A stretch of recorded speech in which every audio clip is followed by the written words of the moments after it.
All right, good evening, everybody. Woo. Mark Sudduth here. 8:07. Looks like Milton is just about to make landfall down near Sarasota. And boy, it is bringing some unbelievable conditions down here. Big storm surge. We've already seen that along the southwest coast. So what I'm going to do over these next few hours, or at least until the power goes out here at my hotel, I'm in Lakeland, is we're going to watch this. I'm going to talk about it. I'll look at social media. Uh, and of course, we're going to look at the cams that we have worked so hard to set up and just kind of walk you through the landfall, look at what people are saying on YouTube and over on Twitter and our Discord, if I can ever get it to pop up for me. That would be nice. See if we can make it work. Finally, there we go. And we'll just see what we see kind of in real time here. All right. So this is the radar out of Tampa, and not your traditional looking Eyewall or whatever. It's severely eroded on the south side, but and the power is flickering here. This, who knows? This might not last a long time, right? And this is all going to be real fluid and texting people. I will post the link in the back end channel on Discord.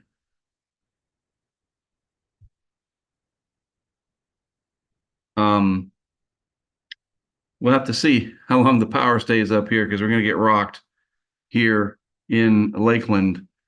Real quick, I want to let's first go over to YouTube and see who all we've got. 224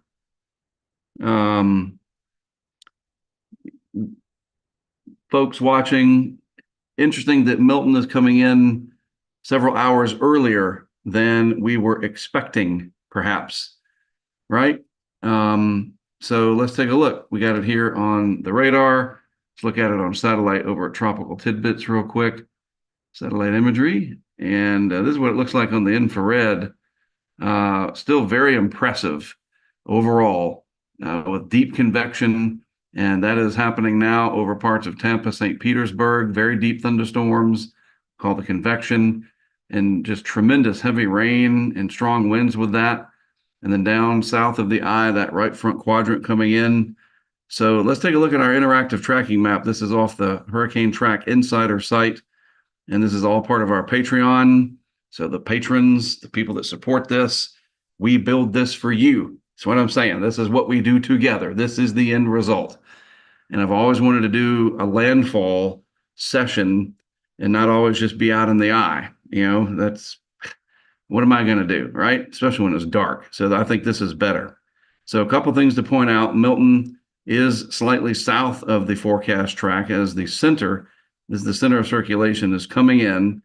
And so let's just start over here. These are some of our permanent cameras. This one's over in Lake Placid, and it'll pop up. We do have night vision with a lot of these, so that's very helpful. Walking out in the eye on live stream. Yep, CJ, we'll definitely get to you, bud. I could come right over where CJ is. So this is what it looks like over in Lake Placid. We'll have to see what happens, how long the power can stay up over there. And that camera hosted by one of our supporters. We appreciate that. Down in Punta Gorda, right down at the marina, we have a live cam. It's rocking pretty good down there. The water has not come up and breached the fence or anything like that. So that's good news. We have another bunch of cameras up here in Venice.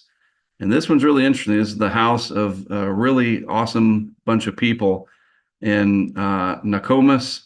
And it is starting to come up now onto their, let's see if I can move this toolbar out of the way. Will it let me? There we go. So the water is starting to come up higher and higher now. And this is the whole reason why we wanted these types of shots, so that we could show you the impacts. If it's looking out at the water, you're not going to see anything. This is it. This is what storm surge does. And you can see some of the waves there as it's coming in. And we can look at the other shot here, camera 2. This is looking literally out straight into that storm surge. and it's got a little bit of schmutz on it. And hopefully the water does not come up to where it submerges the camera. That would be obviously awful. But we can see the surge, and if it does come up that high, we will see it. And just to give you an idea of where exactly this is, it is in a important area here. You can see the way the water situates down here. The surge is starting to push in through the Venice Inlet right into Nokomis, and it's flooding. The storm surge is getting in there. So we'll have to see how high that continues to grow, that surge, as we go forward. Then we had another just very fortunate situation to meet virtually a fella that has let us use his property here in Siesta Key. Now, for some reason, the other camera is not showing up on our dashboard or our map here, so I'll show you on the dashboard in a minute. I have two cameras here, and luckily, we don't see any wave action. I know you're like, well, what are we looking at? Over on the left side, right over here, that's a building. That's the next house over, and then there's some bushes out there. And then the Gulf of Mexico would be off to the right under the word nest. And luckily, we're not seeing water racing in. And that's out at Siesta Key, right out there on the point. And of course, the center of Milton is going to be coming in. But I think what the deal is, there's just not that much wind energy to shove the Gulf of Mexico on this area, and they're almost in the eye, Siesta Key, by the way. So that's a big part of it too. So we'll see as this pushes north, does that surge work its way up the coast, kind of like a surge bubble? We'll have to see about that. And moving on along, let's see where else we've got these things. Sarasota, downtown Sarasota. Again, probably not going to see any surge here for the time being because the center is going to go right over. So you don't have that mechanism to get, and the power's still on. So that's very helpful. So look, there's Sarasota, and it doesn't look bad at all. Hardly any wind or anything. It's just pretty wild, isn't it? And then there's the other camera that we have in Sarasota over at the marina. And a little bit more rocking and rolling over here, but certainly nothing too serious. Moving on to the north, we did get up to Tampa, and we put a camera back on Bayshore where we had one for Helene. And this is going to be really interesting to see what happens with this. During Helene, the water came up several feet, and there was a lot of damage to these houses over here. We got the camera in the exact same spot. All this water you see in the street, of course, is from rain. I would imagine a good chunk of Tampa Bay has kind of pushed out the way the circulation is with the hurricane, because the center is obviously down here, and the circulation is such that we're not pushing a lot of water up into the bay. So it's going to be interesting to see if there's ever a change in wind direction enough to push Tampa Bay up into itself. Back to the radar, kind of understand how that works. Here is the bay up here, and right now the circulation is such that the bay is just not getting water shoved into it. And that certainly is a good thing, right? But the center, almost on shore now, down here near Sarasota and Siesta Key, going to come right over that area. And in a little while, we'll get CJ on. He's our man down there that helped set up some stuff with us last night. I'll get him on the Zoom in just a little bit. All right. Let's go over to the Twitter here, or X, or whatever you want to call it. I just think it's still Twitter. To me, that's all right. No disrespect to Mr. Musk, but I like Twitter. And we will look at the For You for now. And sometimes that can be dangerous, right? You never know. My algorithm is pretty much trained on weather. Some politics could sneak in. Who knows, right? So Robert Ray, 27 minutes ago, huge tree just fell minutes after I got into the vehicle after the live report. So Robert Ray dealing with some stuff down where he is. And Dave Williams, a friend of mine up in Charleston, South Carolina, Sarasota getting crushed by Milton right now, about to make landfall. Fortunately, dry air has worked in on the southern side. Unfortunately, it has generated a Cat 5 surge for days that is now slamming into west central Florida. So that's going to be really interesting to see if we do get that momentum of the Gulf shoving in despite the deep thunderstorms and the wind push to get it in there now. I don't know. I really don't know what's going to happen. That's why we have the cameras out, because we can see. And then, of course, Steve Bender is reporting. I think earlier he had a tornado that affected his brother's place. Let's just look at Steve Bender's feed here. I saw that earlier, and it was a real bummer to see that, right? He's posting some of the stuff, extreme wind warning. And he was on the air. I spoke with Steve earlier, and concerns about the neighborhood. Let's see exactly where this happened. Car thrown into a house. These tornadoes, absolutely frightening. This is a tornado said it hit his brother's home. Terrifying, right? Absolutely. And then an accident happened. I was downtown right around the time that this happened. We didn't see this. Oh, I remember the fire truck going by. A woman ran right through a red light and smacked into a fire truck. I mean, hurricane brain, I guess, right? So anyway, hopefully Steve and his brother, his family, that's got to be a rattling situation for sure. Just kind of perusing through some things. Director of the National Weather Service, Ken Graham. Interesting stuff here. A lot of different things going on. Power outages. This is 20 minutes ago from my friend at Fox Weather, Greg Diamond. Starting to rack up now, so we'll check that too as we go forward. Brooks Garner, 8 p.m. looks like landfall is happening in Manatee and Sarasota counties. Winds currently blowing out of the Tampa Bay, hoping to hold the storm surge back. I guess we'll see about that, won't we? We will see if that works out. Look at this tornado damage down in Palm Beach Gardens area. Wow. Let's see on the radar. Hopefully those tornadoes, we'll go back. This is Dr. Mark Nissenbaum's site. Really, really cool stuff here. We get a broader picture up here. This will help of where that potential tornadic side of the hurricane is. And looks like most of that is now offshore. So, and you can see those individual cells right over here. That's what all moved through Florida, the peninsula, the southern half of the peninsula earlier today, and caused all of that mayhem. Just terrible, terrible stuff. Yuck.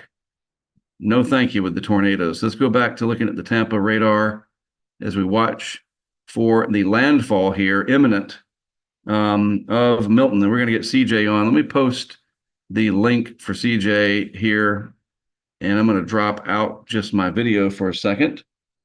And CJ's texting me that he's got 965 millibars on the pressure. And I'm going to, let's see if I can get this link for him. Let's see, participants. Wait a minute. There we go. And I want to copy the invite link. All right. Go back to my Discord. I'm going to post this on the back end for CJ to join in. And that would be very helpful. Let's see where our back end. So much going on our Discord, that's for sure. All right. For CJ. All right, there you go, CJ. It's on the back end. I will let him know. Text him real quick. Posted Zoom on back end. All right, so we'll wait and see when Mr. CJ can join up on the Zoom. I don't know why it took me out of the picture, but it's okay. So let's go back. Let's share the screen again and see what we have out there, see what you guys are going through in your areas over here on YouTube. All right. Let's see. CDO, yep. That huge area, the central dense overcast, the chunk of it that's on the north side. You're right about that. That thing's heading north, and that's going to scrape through some big areas. Lakeland, I'm next. We got CJ coming in here. Let's stop the screen share, and we'll get CJ on. There he is. What's going on, CJ? Sorry, it's a bit dark. We just lost power. It just went out. He's apologizing like it's his fault. Well, it's a little dark. Right. but so I'm using my computer screen to illuminate my Yeah, face. But yeah. man, it is rocking and rolling here, man. And you are located where exactly? Tell us, So please. I am in Venice, Florida. I am about 4 miles as the crow flies from the Gulf of Mexico, kind of on the extreme side of town, inland side of town, kind of just south of I-75, in between 75 and US 41. So I'm inland a ways. I'm not, Right, on the right, coast directly. I'd have never stayed, especially not if I lived, you know, right. west of 41. But man, I mean, this is history. Sarasota County has never in recorded history had a landfalling major hurricane. That ends tonight. Yeah, yeah. Looks like the eye is going to come over you and Potentially, yes. Siesta Yeah. Key. I'm going to text I can't remember the guy's name now that we set the camera up first that allowed us. Ron, I think was his name. Ron. I'm texting him right now. I probably coming right over the house. So yeah, I mean the hollowing out of the southern side, uh, you know, Hmm. this surge may not materialize as we feared, which would be great, No, that obviously. would. But boy, the wind damage and everything else is going to be happening on the north side as that steam jet gets in there. Yep. That could be a big, big problem for serious wind damage in Tampa, St. Oh yeah. Petersburg, right up the I-4 corridor. I'm going to share my screen and let's go look at the radar here. This is from Dr. Nissenbaum's site. And Yeah. that northern semicircle of the core passing right over some big population centers. Oh yeah. And I mean, it has got to just be ripping through there, probably some glass damage to the higher buildings. And they're talking about extreme rainfall. The Weather Prediction Center used that word catastrophic again because of the way this is going to crunch with that baroclinic zone to the north. It's interacting with upper atmosphere Yep. energy, kind of like Sandy did in 2012 off the Jersey coast. Not the same mechanism, but similar. Yeah. Oh yeah. Now, let me see if I can. I'm gonna try to use the last bit of radar data my computer downloaded before my power cut, because literally as I was entering the chat, it went out. So give me 1 second. I had this Sure. already pulled up. Let me see if I can actually find. Can I sample? Ah, there it is. Accumulation, 1 hour accumulation. Will it load? No. Okay. But I mean, this band that's going from, let's say, extreme western Polk County, Brandon, Tampa, St. Pete, basically down the Skyway, down the bay, Mm-hmm. that is extremely heavy rain. And this is what happened, here in Sarasota County during Ian. Um, that we got stuck in that eyewall in this rain. The rain totals were like this, and that led to catastrophic rainfall and Yeah. flash flooding here. Yeah. And you're going to see that across an urban core, a very urbanized area that's not ready for it. Right. That's not ready. Because concrete is impermeable, and our Right. soil here is very, very saturated. We've had a very wet, rainy season this year. And so you're going to see a lot of flooding. And folks that are in Tampa on the stream, Bayshore, Kennedy, it floods during an afternoon thunderstorm, let alone during a hurricane. So we're going to see some serious, and that doesn't just end at the coast, Mark. That'll go the whole Right. way to Orlando, out to the Atlantic. So Volusia, Orange, Seminole, points north. You guys along and north of the I-4 corridor are really going to see that heavy rain. So we stood right there last night setting up these Hmm. cameras. That body of water out there. What Oh, do you there was call this just a body of building that water? went out. So that is Roberts Bay. So for those that are watching at home, this camera is looking south. It sits on a peninsula between what we call the six bays here in Venice, where it inlets, and you have Donna Bay on the south or on the north end, and you have Roberts Bay on the south end. God, And that's Roberts Bay. It's been pushing it all afternoon, but look at now, those Mark, waves. I know you're gonna see Jeez. just insane amount of water get forced into our coastline. And really from Venice down to Englewood, this is our nightmare. we're going to see catastrophic flooding, not only in areas like Nokomis that are Oh, extremely the power power flash. flash. um, This yeah, is remarkable. This is and what you it was all know, about, CJ. We planned this. We planned this. We worked with some people. yep, This is what it's all about. We got to show people this is storm surge, and it gradually comes up. The waves are coming in. Painful mm-hmm, for the homeowners to watch, but they know they've been through it with Helene. And mm-hmm, really, really, gosh, it's rocking outside. And what's interesting is I could just be gone like power that flash. if we Wow. lose the power here in Lakeland. Um, this is just remarkable to see, and the technology that allows us to do Yep. this. Um, it has to be done. We have to document. We have to show people what it means, especially when Florida is very popular, right? People are going to Mm-hmm. continue to move to look at another power flash. Geez, Mm-hmm. CJ, we stood right there. What, 24 hours ago?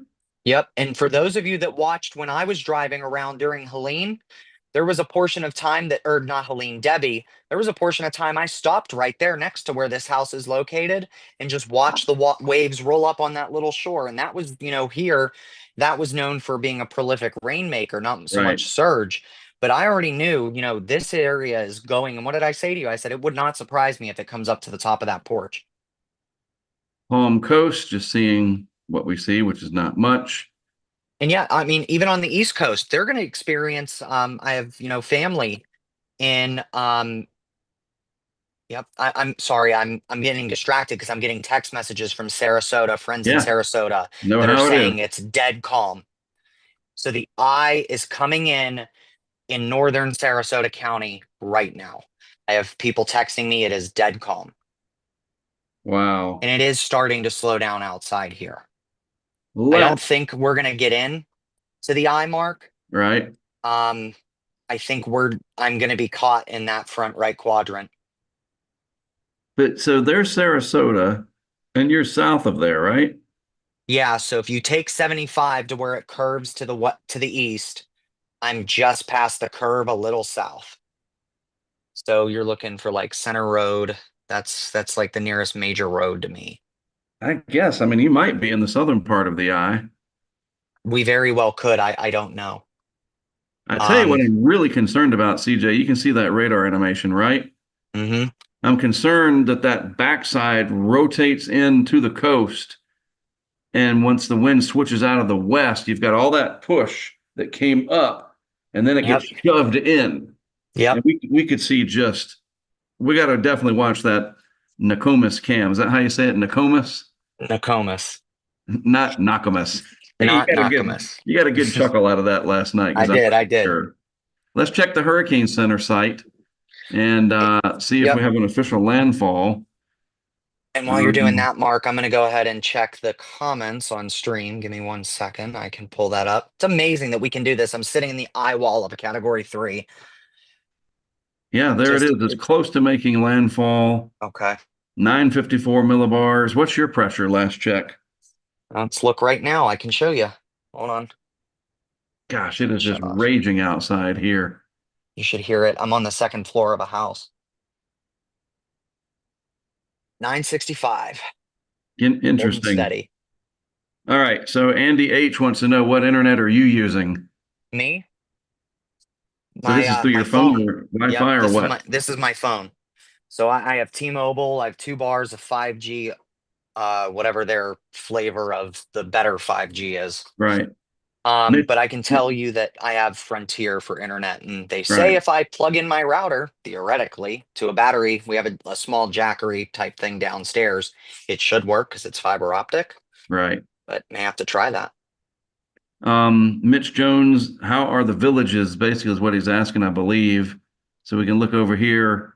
The villages up between Leesburg and Orlando, heavy rain, squally. I think they're going to get rocked pretty good later tonight as that northern core. Now, let me turn on my telestrator and let's see if it'll pick it up. I think I got to stop sharing and then Right. activate the telestrator, and then we can start marking this stuff up. And we will use yellow. That should be nice and easy to follow. And we'll share again. Come on, Zoom. All these years of using Zoom because of the thing, and it's still perplexing. And we don't want to look at that. All right, there we go. Telestrator. Well, I can't use yellow on yellow. That's not going to work. How about blue? So the villages, there's Leesburg, and the villages are like right up near here, right? Yeah, somewhere up in there. Yeah, because that's the Turnpike and I-75. But Basically, yeah, a little bit south and west east of there, but right, yeah, right. So this stuff probably as the hurricane tracks on through, we might be able to keep that out of the villages, but they're going to definitely have these bands coming through with periods of very heavy rain, probably a few trees down, but right. nothing too serious that we can see. Um, Mitch, I think Mitch is who asked. Yeah, Mitch Jones. Sorry. Um, let's see. Yep, I know where Robert Ray is. Tamiami. Wow. Where is he actually? That's a good question. I don't know the answer. Where is Robert Ray, everybody? Do we know? Let's Well, no, check I our didn't know if he Discord. if he came back to Sarasota or not. Because I knew he was going to Tampa. He went to Tampa, came down to Sarasota, was going back, I Right. guess. I don't know. Oh, goodness. If y'all will excuse me, I apologize. And I apologize for my appearance. It might be a little bit more lax. I did get wet a lot today. There's no apologizing here, man. You're Yeah. good. I'll post the YouTube link over on our Discord. Oh, so yeah, real quick, in case you guys are like, well, who in the heck is this? So I am Mark Sudduth. I started Hurricane Track in 1999. My degree is in geography, and I studied weather climate with a focus on hurricanes. So, like, if you're going to be a music major, which I was to start, I thought I was going to be the next Steve Perry or Richard Marx or whoever, like, and people are like, who? What? But I thought I was going to be a singer-songwriter. Not so much. But I had a big passion for weather and really enjoyed tracking hurricanes and their history. So I switched over to geography and I focused on weather and climate and hurricane history and impacts, societal, economic, and meteorological Mark, we impacts. have landfall. So it's official. Extremely dangerous Category 3 Hurricane Milton makes landfall near Siesta Key, Florida. Hey, right over our camera. Yep, there it is. Huh. And a gust of 97 was recently reported at NOAA Seaman Station in Venice. Sustained wind of 77 and a gust of 100 was recently reported at a weather flow station at Egmont Channel. Love the weather Gust of flow. 83, They're good. 5 miles. Yeah, we got it. So yeah, it's officially made landfall. So here we are, all these years later. Um, Hurricane Track has evolved into a community funded project through Patreon over here. You can see that. You can go to patreon.com/hurricane track. We're on YouTube, which is obviously where everybody's watching. And that has helped us to build all this cool stuff. This really neat back end system with all these different cameras and all kinds of stuff. So it's good to be here with you guys. We're not, this is not our first rodeo, but this is the first time I've ever Definitely done a not mine. landfall broadcast. So I'm glad to be able to do this, and I hope to do it until the power goes out here. Probably not going to be long. This thing's knocking on my door, CJ. Yeah, it is. It looks like Woo. did it looks like wait a minute. I'm trying to find so I was able to connect to my hotspot on my phone with my computer. Let me see if I can bring up the warnings. Is that extreme wind warning is still flashing? I don't know if it's new or not. No, it's the same one. Still an extreme wind warning for Manatee County, Pinellas County, Hillsborough County until 9:30. Um, South of Bradenton to 25 miles southwest of Anna Maria to 52 miles southwest of St. Armand's Key, moving northeast at 30 miles an hour. CJ, we do have water flowing through Ron's garage Do there. we? Okay. Yep.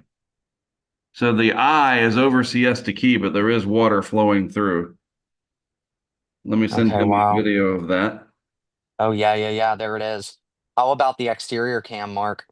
It's not high enough, thank goodness. Yeah, Ron, you can see some water flowing through there. There it goes. Helene was worse. I've seen videos of already severe flooding here in Venice at the beach.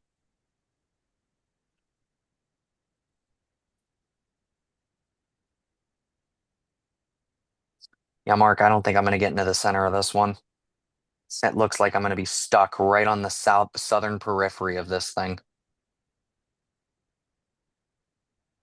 Matt wants to know who had Siesta Key in their Milton lottery. I said me. I saw that. I just saw that. Wow, That the is water funny. is really starting to flow in there now. That's concerning. Hmm. That means it breached the dunes already. So, what I'm really worried about, so Siesta Key is right. Let me get this going. We'll use white. I bet I can find it. Siesta Key, the camera is right there. That's where the camera is. So as this lifts north, it'll be interesting to see if the wind, if the vector pushes onshore, because that's what we're starting to get down here towards. In fact, Charlotte Harbor should start to rise. Those boats, oh man, CJ, that could really be a problem. Yep. I have a good friend who has a boat moored right now at a Yeah, hold on. My dad is texting me from Orlando. sure. Um, Let me see if we can get Clemens on. yeah, no, that'd be great. I wonder if we can get Harding as well. The famous foursome.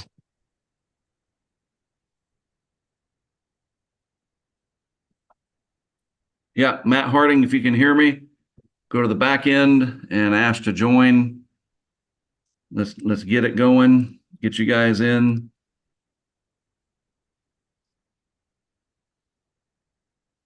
Right. If you guys will give me 1 second, I'm gonna go. Yep. Whatever you I'll be got to do. right back. Hold on 1 second.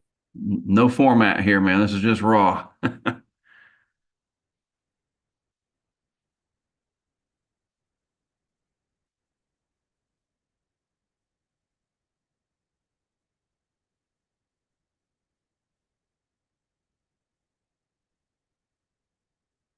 Man, oh man, oh man.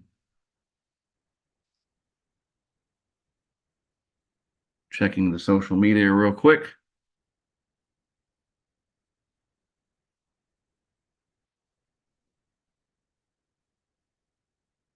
Oh yeah, the water is really starting to come in now at Siesta Key. Yikes.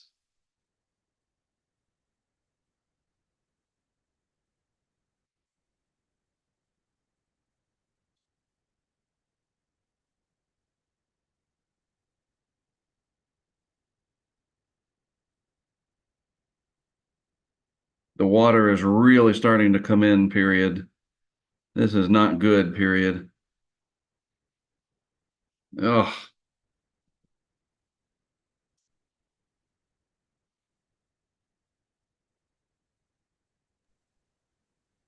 Okie doke. I wanted to give them that information and make sure they were able to turn on our battery power radio. So, um, did they lessen the surge I don't know. values? My dad's saying 10 to 13, they're saying for our area. There's Okay, no way. we shall see.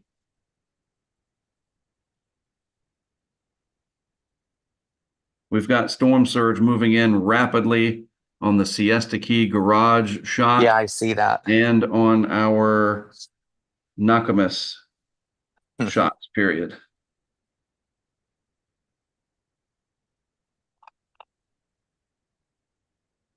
So for those watching on stream with us,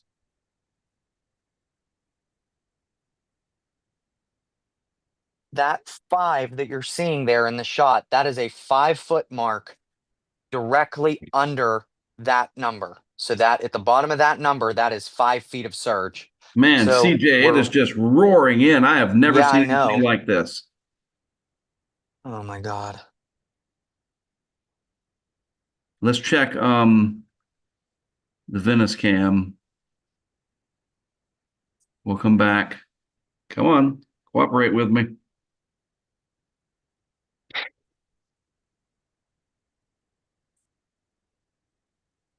Sarasota still looks good. That's But then, interesting to, well, I mean, no, not really. They would be in the northern Eyewall. They'd have all offshore flow. yeah, but Siesta Key is not that much further south, right? About six This shows how miles. geography, this shows how it makes a huge difference. So from downtown to the tip, let me measure it.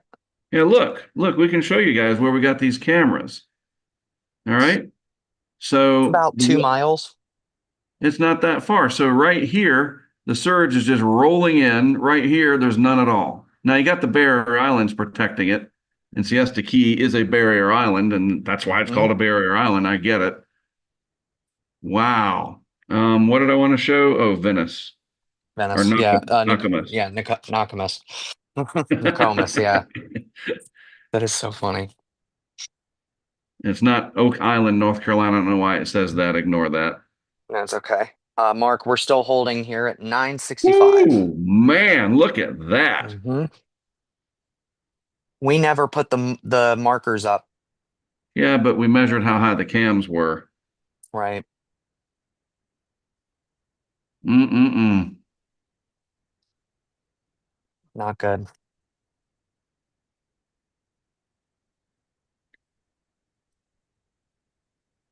It's got to start coming up in Punta Gorda Marina with that onshore flow. This boat could come right at the camera. That's going to be really interesting. It is Oh, because now look, there I'm it is. The wondering. water's up. You can see it right there. Oh There's the yeah, yes water you right can. here. Yep. Oh boy.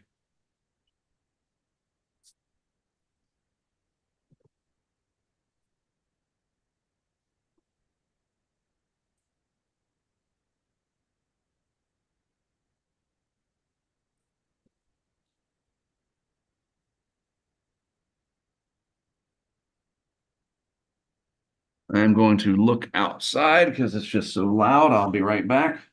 Yep. I wish I could see outside. That'd be great. So let's go ahead. Now that I got this up and I don't need to have it running so I get to hear myself at the same time.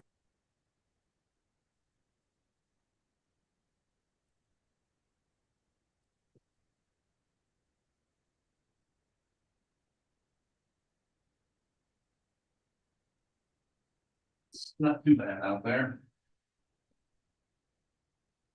Let me see what's going on with Ugh. the stream. See if I can get there we go. Gold Store CT just asked me what town I am in. So I am in Venice, Florida. I am approximately 10 miles south, or not 10 miles. Or yeah, probably 10 to 15 miles southeast of Siesta Key. I'm just down the coast, next town down. Um, you know, so this is home for me. So, it's hard. Obviously, it's very hard to watch this, but I know what good is going to come of it in the sense that, this will be utilized years down the line to say, how can we stop that from happening again? Which I'm very proud of. And I'm very proud that we're able to provide this to our folks, and I can give my friends and loved ones legitimate ground truth.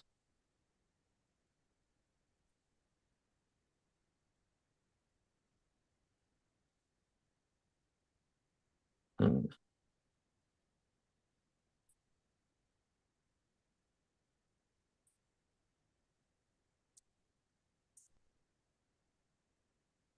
So our new friend Caleb here, um, the one that we met thanks to our community. I never met him, but he lives here in Sarasota County.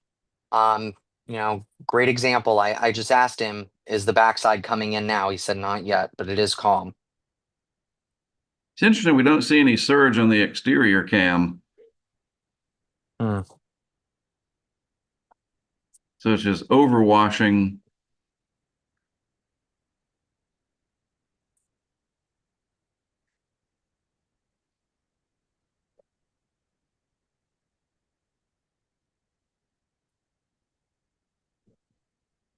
Getting louder outside.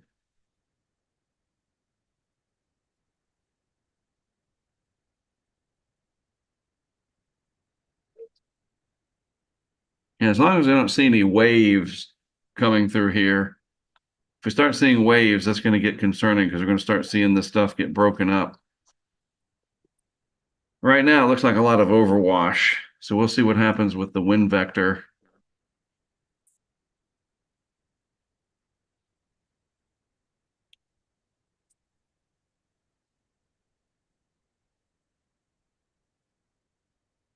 Don't read the comments, right? But on Twitter, they're not comments, they are replies.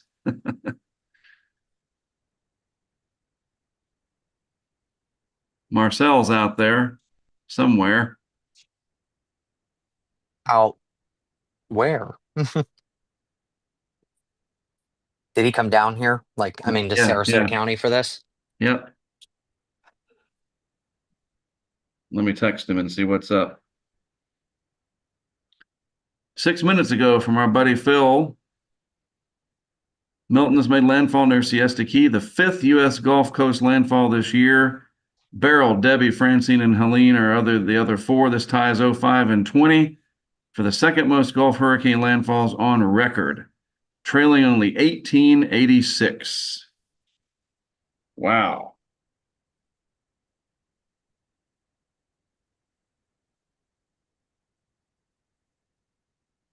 So I know there was a lot of talk about the Tampa Indian burial grounds, whatever. We had our version. So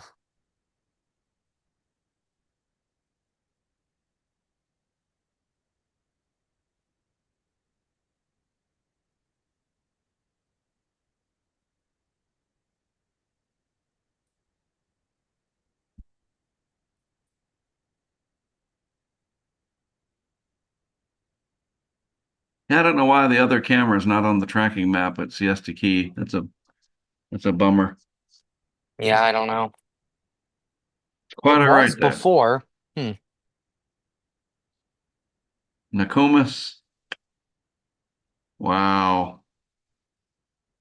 So what do we think that is, Mark? Just eyeballing it. Probably about what, 4 feet, Yeah, five it's feet? definitely, yeah, it's come up 4 feet from where it was before. So that's what I mean. Like, what do you think total water rise there was so far? I don't remember exactly what we measured out. You can see the waves coming in on this Hmm. one. Man, oh man. I'll make I time can't lapses believe of those these highlights later. are on there. Let's check Punta Gorda again. By the way, folks, this interactive map, this is part of our what you get access to, what you help to build from our Patreon and our crowdfunding. This is it. This is the whole partnership. This is what we do. We built this together, and that is the storm surge coming in now in Port Charlotte, Punta Gorda. There's the water coming up right there. Up, power is flickering here. Oh crap! I might get Yep, bumped off. it's all right. Ugh. If I get bumped off, I will go out and at least try to broadcast from the truck for a little bit over the Verizon, and I can at least do it from my phone and my iPad. Right, 'Cause that feed is still going, I do believe. right. Will Matt and Matt be joining? Yes. So here Okay. is let me get me back on. Mark Oh, 966. so there's Marcel 960. It was his lowest. Where is he at? So mine was not mine bottom 965. There's 60, 960, and he is his lowest was 957. Was in Sarasota and just gave a look at Lido Key. I made to almost 30 feet from the beach. After that, the water was too deep. Wow. How did he even get? Oh, because they pulled everybody off the Yeah. bridges. Yeah. That's right. They pulled everybody out. So tell him I'm in Venice, 22 miles to his south, and I was at 965. That's what I bottomed. Gosh, So I the don't surge like there that. coming up. Sorry, hold on. CJ. 965. Come on, power. Just stay on for another hour at least. Man, it is really rocking here. It's gonna be interesting to see if that boat breaks loose and comes at the camera. Yeah.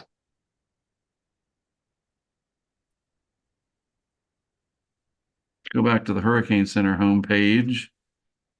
Um,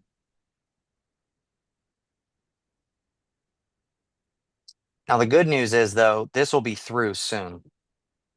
so The Charlotte worst of Harbor it. is still looking at 8 to 12, Yep. 9 to Now, Mark, 13. how long do you think it'll take for the hurricane force winds to subside in these areas that are currently being subjected to them?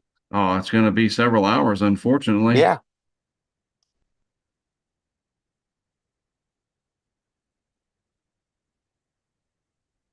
Because I know that's something that some people are wondering.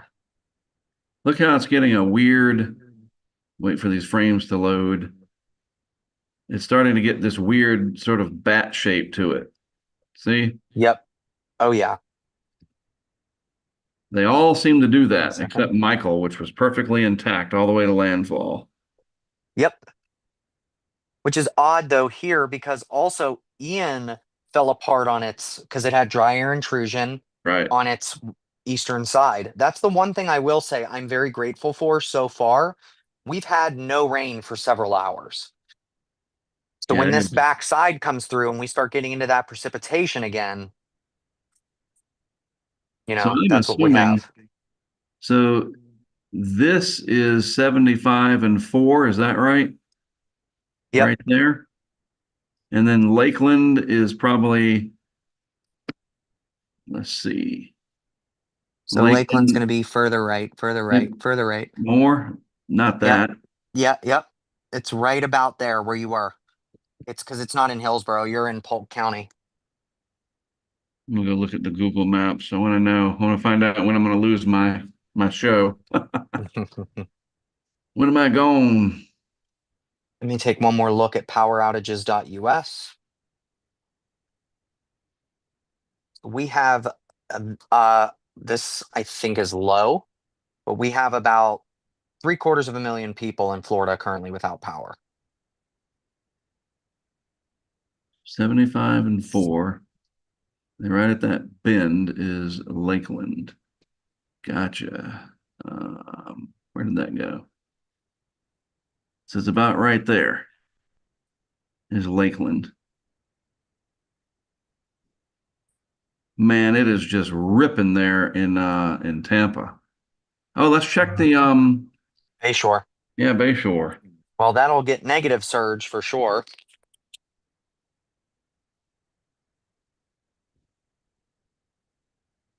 A lot of heavy rain, got power. And I got a text here from one of our good friends and supporters. And I think you say Orestes, Orestes. Oh, I've never even heard of that. Met him in 2020 with Mike Furrow. We had a meal with him and his wife, but he sent me Okay. some surveillance footage from their building. What you helped to build.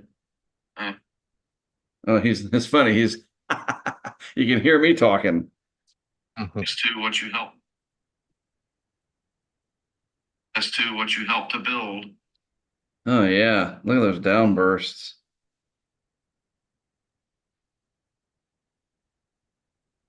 Wow, yeah, I appreciate you sending that, dude. So Matt says it is rocking where he is. Like I'm I can sure. imagine. Well, he's in that extreme wind warning. Mark, I'm probably going to have to dip here eventually soon just to conserve some power Sure. because we're not unfortunately able to What is run our that? can our that is a I that's a is And that now wood? it's like the water. Oh, we're getting waves now. Yeah.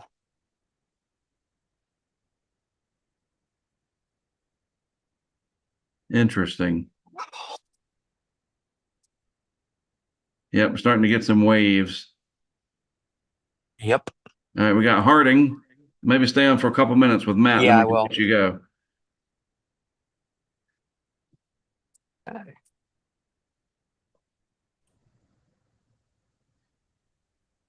Mr. Harding. What's going on, man? We're just covering the hurricane. Yes, we I'm are. living the hurricane. So, what do you make of this radar here, Matt? We'll just throw it. We'll just launch you right on in. Kind of Um, well, I mean, it's an interesting storm, isn't it? In the fact that, Oh, um, it's been interesting. yeah, like it's not your typical, like this is your typical, um, mid-latitude hurricane in October. This is not right, what you would see in the Gulf of Mexico in October. So this is a little weird in that aspect, and the fact that I mean I've been out of pocket for a little bit, but right, I've saw some or seen some stuff on social media that would indicate that there are probably winds over 100 miles an hour, maybe in the Tampa Bay area. right. Um, Mhm. so. Um, Sarasota gusted to 96, according to Fox Weather's Greg Diamond. So, We had um, an unofficial, this is from a storm chaser with a mesonet, that we had a gust to 114 in Sarasota. yeah. And so CJ and I were talking about this before I went to dinner, and we were talking about this in a text chain that the three of us plus Matt Clemens, who's Mark's right hand man out in the field, we were all part of this text chain, and we were talking about something called the Sting Jet. Yeah, Um, on the backside of the storm system, and that is helping to bring down these really strong winds, which was in fact why the extreme wind warning was issued for the Tampa Bay area. If Mhm. um, you weren't going to verify an extreme wind warning with 60-mile-an-hour winds, and that was right. the max that they had seen in the Tampa Bay area up until the time that warning was issued. So, the fact probably a little bit was issued in part because of the Sting Jet, but also the fact that this area has had 4 to as much as 9 or 10 inches of rain today. Yeah. So you have already weakened soils. It rained 2 weeks ago with Helene there, 4 to 8 inches, and then we've had thunderstorms throughout the last couple of days. So, that area has seen a lot of rain. Those soils are really weak, and an extreme. It doesn't take a lot to bring down trees and power lines, which I think is another reason why such a warning was issued for the Tampa Bay area. We're seeing the water coming up pretty quickly now in Port Charlotte, Punta Gorda at this marina. Yep. In fact, we can show you. This is pretty cool. This is what it looks like now. Let's go back to what it looked like at 7 o'clock this evening or so. Scooch this down about 7:30. So that's what it looked like then, and this is what it looks like now. Oh, there's the surge. Yeah. Definitely.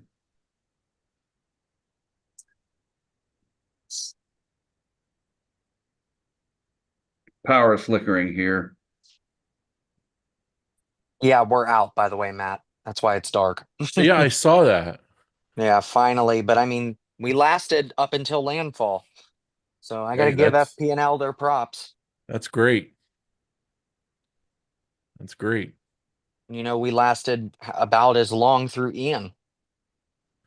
Yeah, at least now you I can don't have. definitely tell you, though, Mark, this wind, it's nothing like what I experienced during Ian. Right, It is exactly. nowhere near as loud. So you can definitely tell off the bat this is not a four. um, for obvious, just by looking at it. But I'm sampling guys. I'm looking at super res velocity out of Tampa Bay radar.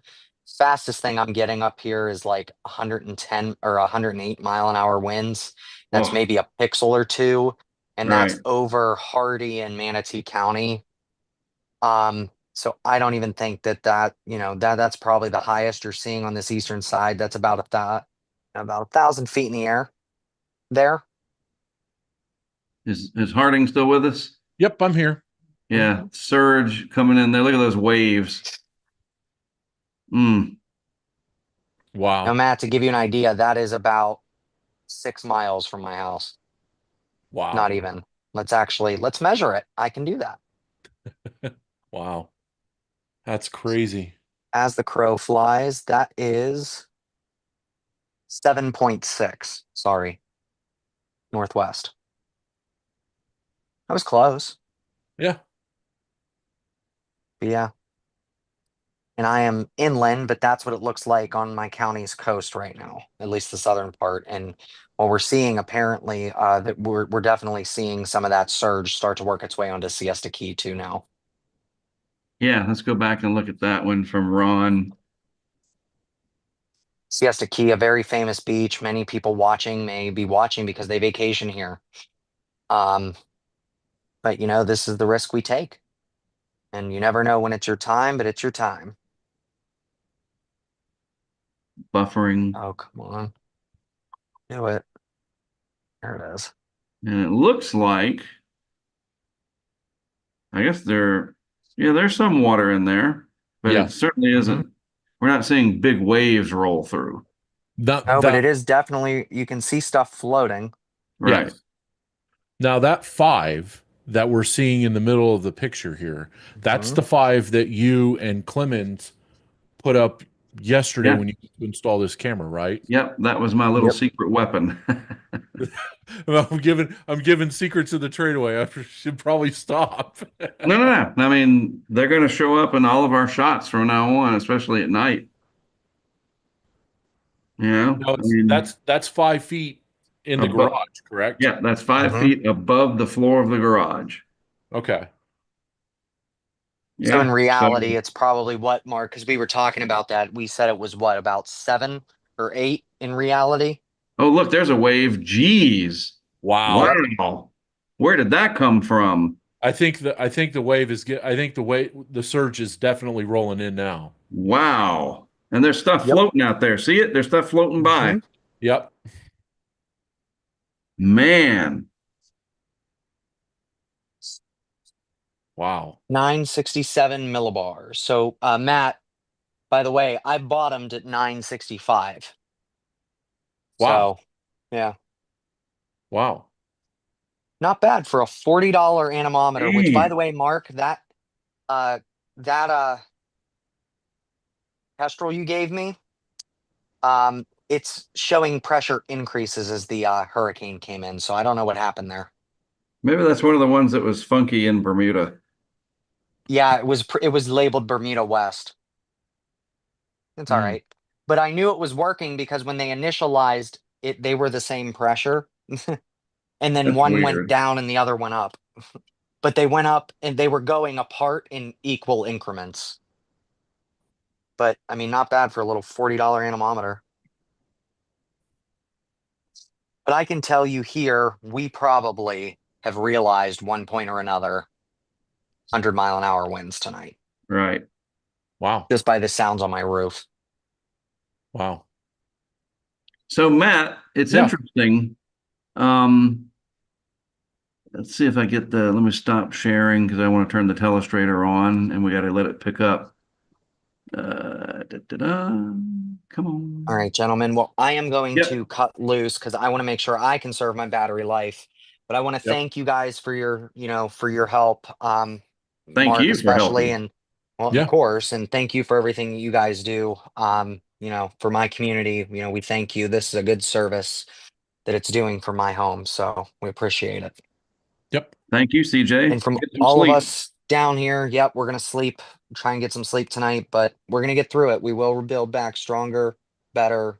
We're resilient down here. Floridians are stubborn, if anything else. Right. That's right. That's So, right, man. Take it easy. so Thanks, have a CJ. good night, guys. See you, Bye. CJ. Bye bye. So, Mr. Harding, Yeah. the camera we were just looking at Siesta Key is right. Come on, the stroke line too small. There we go. Is right there. Mm. So it's like, That surge is just rolling in. but it's interesting because what's the vector? Like I can't figure out. That's the thing. This is just, and you can clearly see there's so much going on. Look, this is going to push surge right into Charlotte Harbor. I mean, come on. Yeah. You got that Yep. westerly wind now. This could be a catastrophe. Yeah. Oh, but how are we getting surge at Siesta Key, which is right here? when the wind flow is this way. I don't know. It's weird. I wonder if you're getting inundation from the north on the north part of the island. Yeah, I mean, it could be just rolling up the coast. Yeah. And then once the system moves by and your winds will back from northwest to northwest and then west, and then here Right, comes the main push. And that's still probably 2 hours away. right. And But the it is way, definitely getting higher in Punta Gorda as we just a few minutes goes by. It's getting higher and higher. yeah, Come on, load. yeah, Look with, at that. It's going to be really interesting to see if that boat comes at the camera. yeah, yeah, it will. At Because some right now point, it's that's come going up to come. maybe At 2 feet. Yeah, it could yeah, come up another 6. yeah. I was going to say at some point that boat's coming loose. Wow. Wow. What do you guys think over here on the YouTube? Hey, Kyle, ask again. Okay. I saw your question there. Can CJ answer my super chat before he has to drop? Let's see. Let's see, CJ, are you in the neighborhood? Are you near East Venice and Ellis? Mm. Um, oh, that's a good question. Let me just text him and ask him for you real quick. Yep. While Mark Are is you near doing, East Venice or Ellis? Question mark. What's there, Matt? I was going to say while you were doing that, I was going to check the our Discord and see if we had any questions What is that? from anybody there. I'm gonna take a picture so CJ can see what is he talking about. Yeah.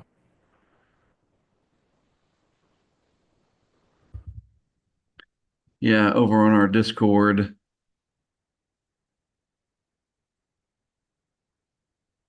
Julia, large power flash on the Tampa. Oh, interesting. Huh. Yeah, I wish we could see all these simultaneously. I need like we do have a dashboard. Let me pull that sucker up. Yep. Duh.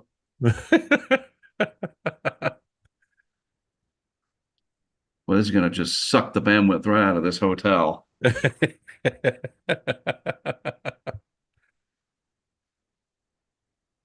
Tampa's just getting raked.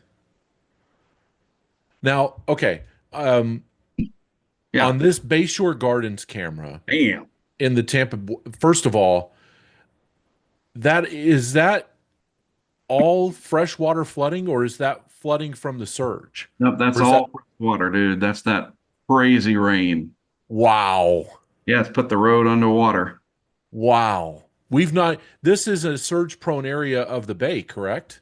Yeah, it is. This flooded real bad during Helene. Oh my goodness. In fact, let's just take a look back in time. Oh my goodness, the boat. Holy shit. That boat looked like it was getting ready to come over. Oh no. Whoa. Whoa. Look at it. It's really rocking, Matt. Oh Holy, yeah. Oh man, that water's still coming up it's too. coming up rapidly. Wow. All right, I got to calm down. I've never been able to do this before. I'm usually in it and it's like, hey, what are y'all seeing? Let's go to Tampa and let me just knock you guys' socks off. All right. So this is what it looks like right now. This is what it looked like. This is incredible. Whoops, wrong one.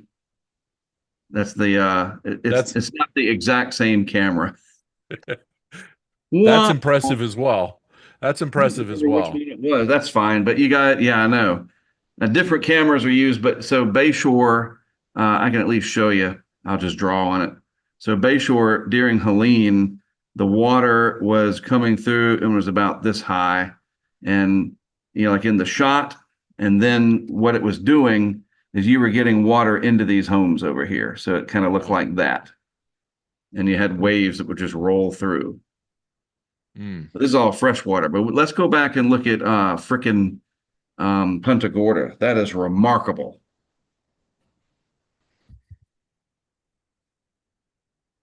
All right, Bill, our good buddy Bill up in Massachusetts. We'll just call him Bill D. Just keep it on the DL. Oh, Bill, how are you and your wife doing, buddy? Good to hear from you. And thanks for that eclipse picture, by the way. Yeah, let's get up here back to Punta Gorda. There is so much happening. There's the marina. Here we go.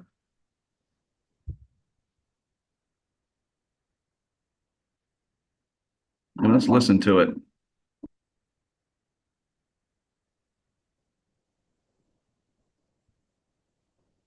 It's not rocking as bad now.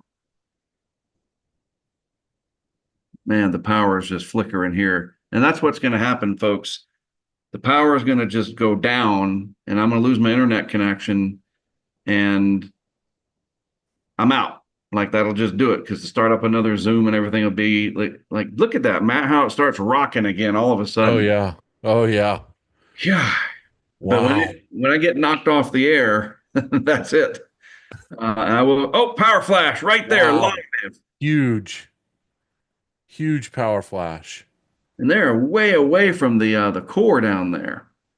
So that is happening. We saw that power flash right there. And there's hardly even any precip. But Matt, look at what's getting ready to pivot around. Holy smokes. Yeah, they're going to get the backside of the hurricane, and that's still a very potent northwest core Yeah. of Milton. You're right. And it's sending all of that water down this way, like it just whatever. I mean, in the shelf water, the shelf out there is so shallow overall and very broad out into in fact, I can show you another remarkable thing off of our interactive map. Where is it?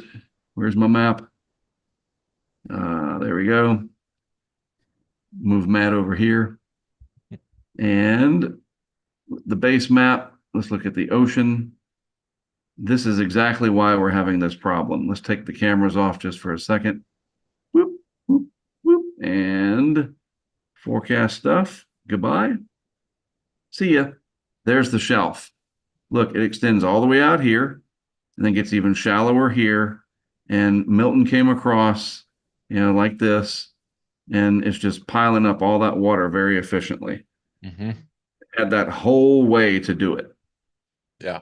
And remember as well, like this was a category 5 sitting off the northern coast of Mexico even as late as this morning. Right. So we already have category 5 waves and a surge baked into this. Yeah. That cake was made Monday.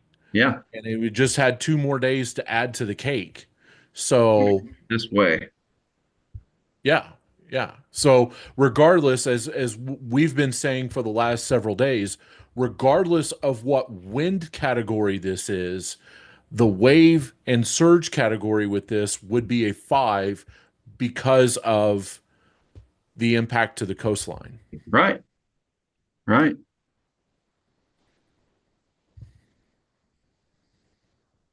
Oh, it looks like both cameras are back. Whoever did that, thank you. Nice. Yeah, that's good that we're not seeing it on the exterior shot, because that's another condo or a building right there. And then these are little dunes and stuff that we're not seeing these waves just crash through. Yeah, that's a good thing. Yeah. I fear we're going to see that though. Yeah, and the night we still have a ways to go. Yeah. Oh boy. So Matt, I am like right here. And look at that nastiness that's built just south. You're going to get the Eyewall. That's the Eyewall. And that's that baroclinic crunch. That's what I call it. It's like, and part of that steam jet, I guess, is in there. Yeah. Yeah.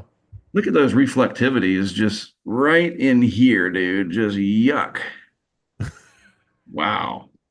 Go over back to the map real quick. Let's look at Lake Placid, permanent camera. And they still have power over there.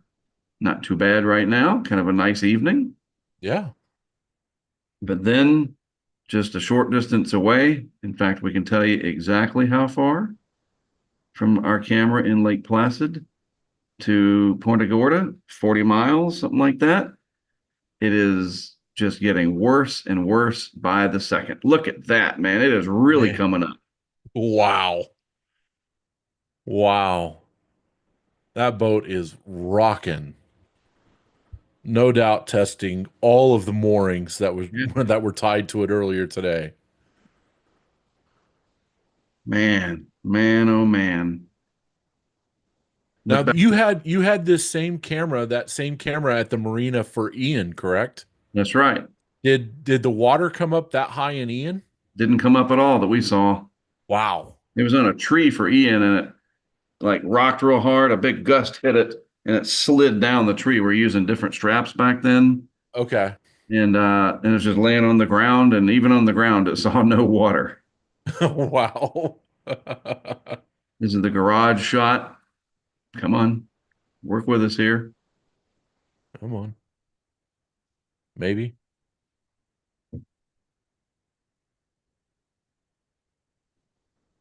Try to get it from my Nest account.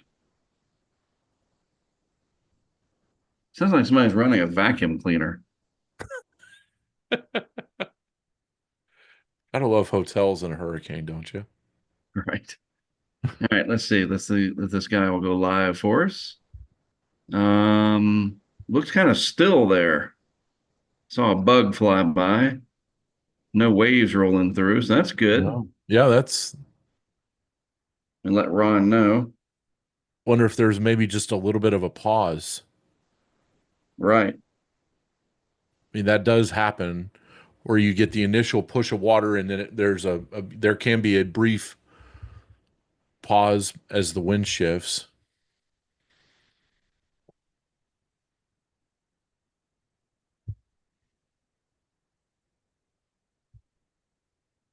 Hmm. Go back up and use the map. Um, yeah, this one. Nokomis. Wow. Big time Oh surge man. there. Oh man. That's coming up into the home. Very close to it. Wow. Goodness. And this is right on the water. Oh, yeah. Yeah, I can zoom in. Let me take the camera off. I'll show you where it is. It is right here. Mm, So the surge is having to come in through that pass. yeah. I mean, if you were on the barrier, if you were on the Yeah.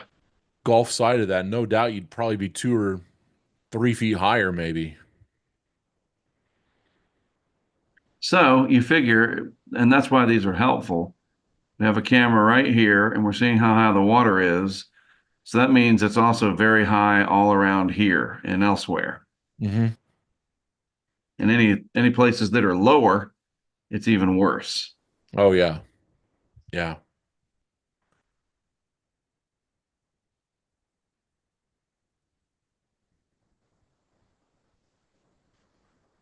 That is crazy. And meanwhile, it continues to just rain harder than water falling off of a flat rock there in Tampa Bay. Um, let's see, we got Nokomis. We check Siesta. Oh, it's rocking here. Yikes. I'm surprised that didn't knock us off. Mm-hmm. Oh, yeah, let's look at Sarasota. I am surprised that we've seen no surge in Sarasota. And they're in the It's starting to get windy now yeah, again. yeah. Looks like they are in whatever is left of the Oh, eye. power flash. Oh, yeah, look in the distance. Right here, some power flashes. Yeah. Yeah, the wind's picking up now. Won't be long before that surge rolls in there. So this is another twin cameras.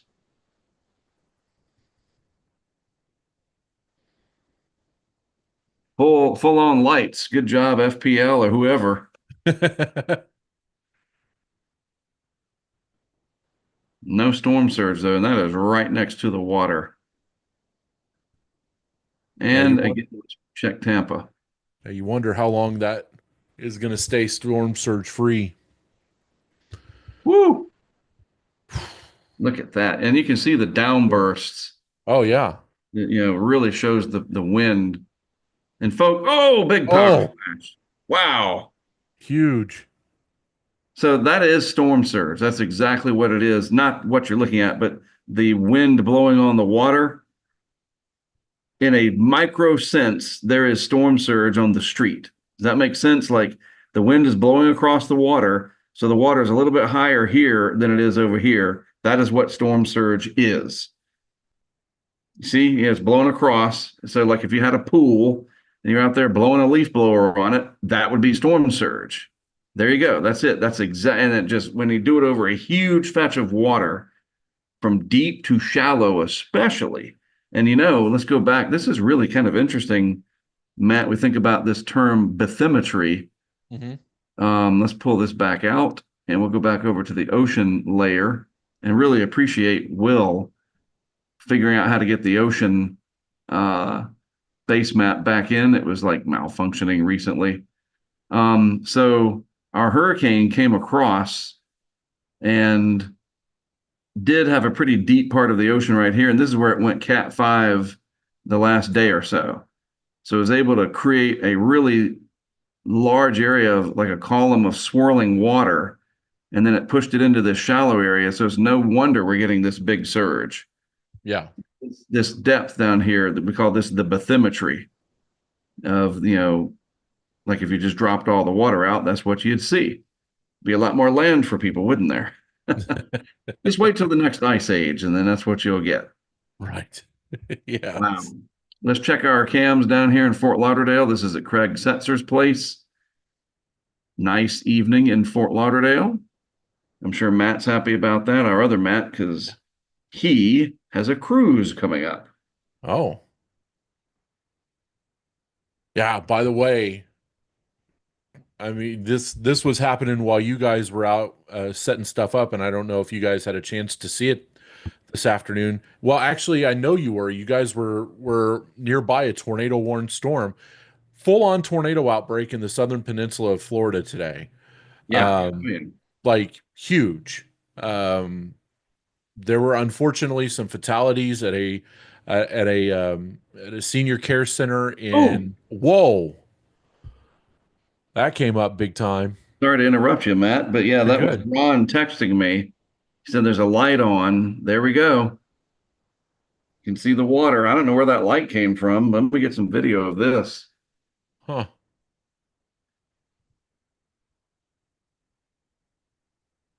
And it went off. Ah, come on. Well, you know what? We can just cheat and go back in time. Let's do some time travel. There's 922. Sound. There we go.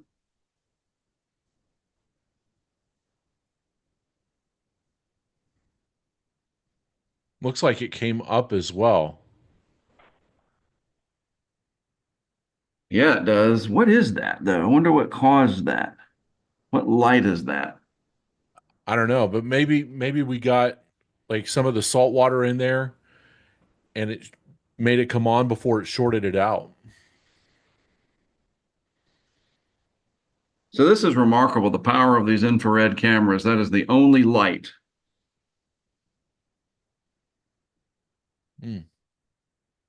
Whatever, however that works. Yeah. Oh, look at the stuff.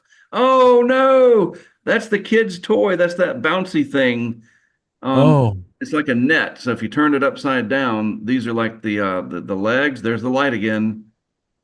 These are the legs, and it has a net on it. You can like bounce a ball off of it. My kids have one of those. Oh yeah. Yeah, yeah. I remember that. I had one when I was a kid. Over there. What is that? Gosh, Matt, this is I don't know. extraordinary. It really is. This is really cool. And it looks like, I mean, you just walk out. Is there Am I safe in assuming that there's a street on the other side here of this garage? Because it looks like there's some kind of pathway between the garage and whatever the building is in the background where the light is coming from. Yeah, this is the street that comes through, and that's Okay. the house over there. Yep. And then the Gulf is over this way. Okay. Yep. And there's a public beach access way next to his house to the left. Okay. So my guess, and I think I said this already, was, given the wind direction from the northwest, we've started to get some of the water coming down the coast. And when the wind shifts to the west, it'll It's gonna lock it in shove and it. go higher. Oh, So that 5 that you see there on the siesta on the right. garage is not going to be there Yeah. for long. Let's check on Punta Gorda. All right. The water, At least it's not coming up rapidly. no, not as bad. Some waves coming through there. Let's look at the radar. Oh, yeah. It's just going to keep sending the water in there. Yeah. This is going to be a big, big deal for a lot deeper inland in Lee and Charlotte County than what they had in Ian. So I want to point some stuff out for folks up in the greater Orlando area. You got a long night ahead of you because all of that stuff that is headed for you as this moves on across Orlando, the resorts. Yikes. So you're gonna, if you got kids and they're scared of loud noises and the flashes that are going to be happening. I know you get the fireworks from the theme parks every night, but you got a lot of bad weather heading your way, and this thing is not moving fast. No.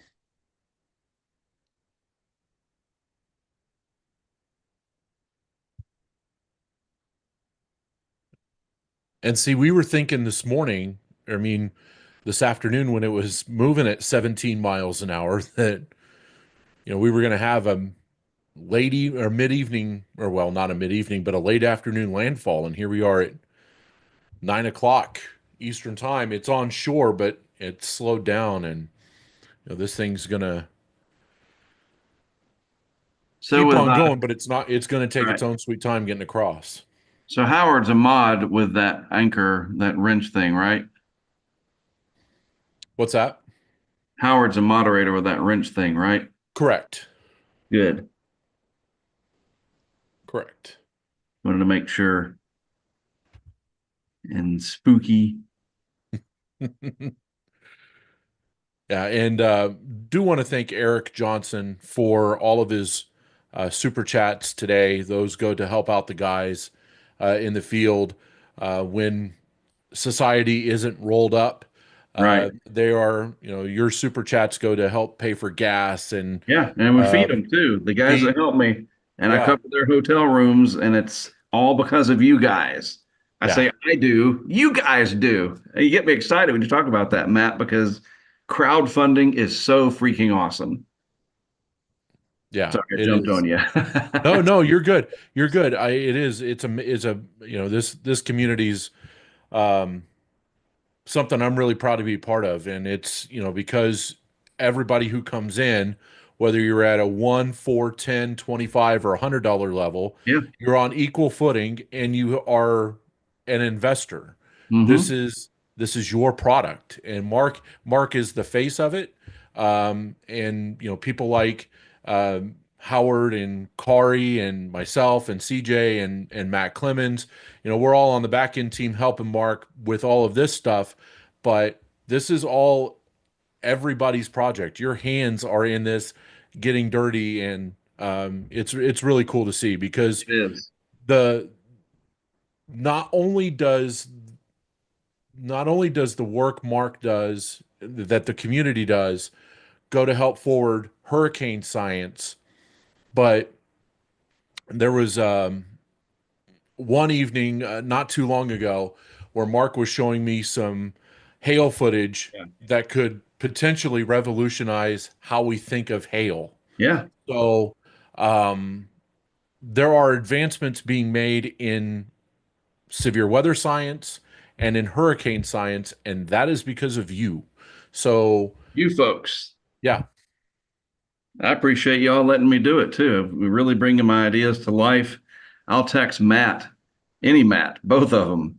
Hey, you got a little bit to chat? All right. I'm a talker, and we'll just start talking about ideas and we flush them out. Ah, man, we have come up with some amazing stuff. Our real good friend Carrie, that's no longer with us, unfortunately, same kind of thing. We just talk about ideas and what if we tried this? And then that leads to an idea, that idea of inception, that you Mhm. plant an idea and these become reality. And there's some things that we did in this hurricane that once it's over, some new gadgets that we tried that are on the research and development side of things that we also did up in Cedar Key during Helene.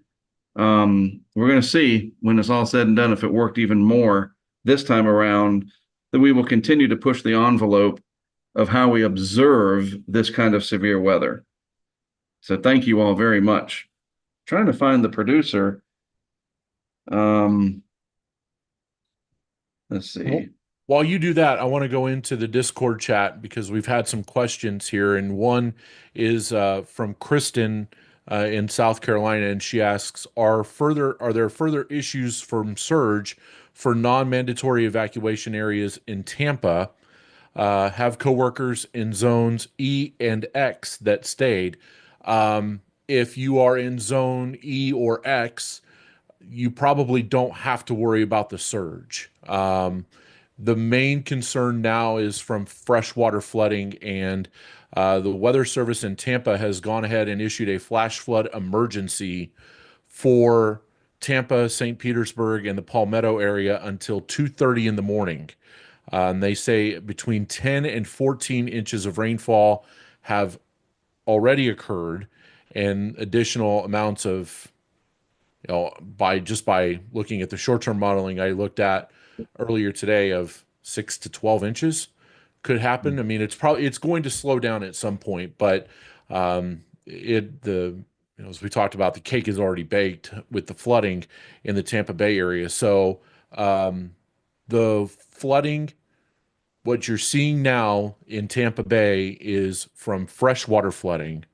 The storm surge flooding will happen, but it will be in more isolated areas, and that is to come as the system moves Right. by, particularly on the eastern edge of um, the peninsula in Tampa Bay, both around MacDill Air Force Base and around the St. Petersburg area. When you get that push east to west of that water in the Gulf of Mexico, you're going to pile the water up around MacDill and around Albert Whitted Airport in St. Petersburg. Um, and that surge is still to come. So, right now, the main issue is flooding in the Tampa Bay area. Woo, look at that rain coming in. Yeah. Hopefully that's rain and not wave spray. Yeah. Although the waves are lapping at the bottom of that Yeah. deck, though. Checking with Fox Weather, seeing if I'm doing my 950 hit while I watch the radar, because I'm gonna get knocked off the air here. Are The you air taking more power hits? or the internet. I haven't had one yet, but it is raging out there, and you can see that thing. That Oof. that that guy right there, he is getting closer and closer. Look at how I, this is interesting, Matt. The meteorology of this. Watch how it grows that appendage right there. Oh, like Mhm. some convergence of some kind, like, oh my Yeah. goodness. Yeah, like a spiral band of some kind. Yeah, that is really cool how that happened. And the first time I really noticed it was actually in Hurricane Katrina, of all things, where, the center had gone by Gulfport, and you're still getting these feeder bands of rain, and you're like, how is this Right. happening? Right. You go 10 miles either side of this place, and you're, in cloudy skies, it's still windy, but you're still getting dumped on. So yeah, those things happen, and that's the one aspect. Like there were two aspects of meteorology of tropical meteorology that really fascinated me. One was the Eyewall replacement cycle. Yeah. I'm totally Mysterious. fascinated by those. Um, and the second one is how do these convergence bands set up? Right. Looks like we have a little bit of debris there at the camera there you were circling.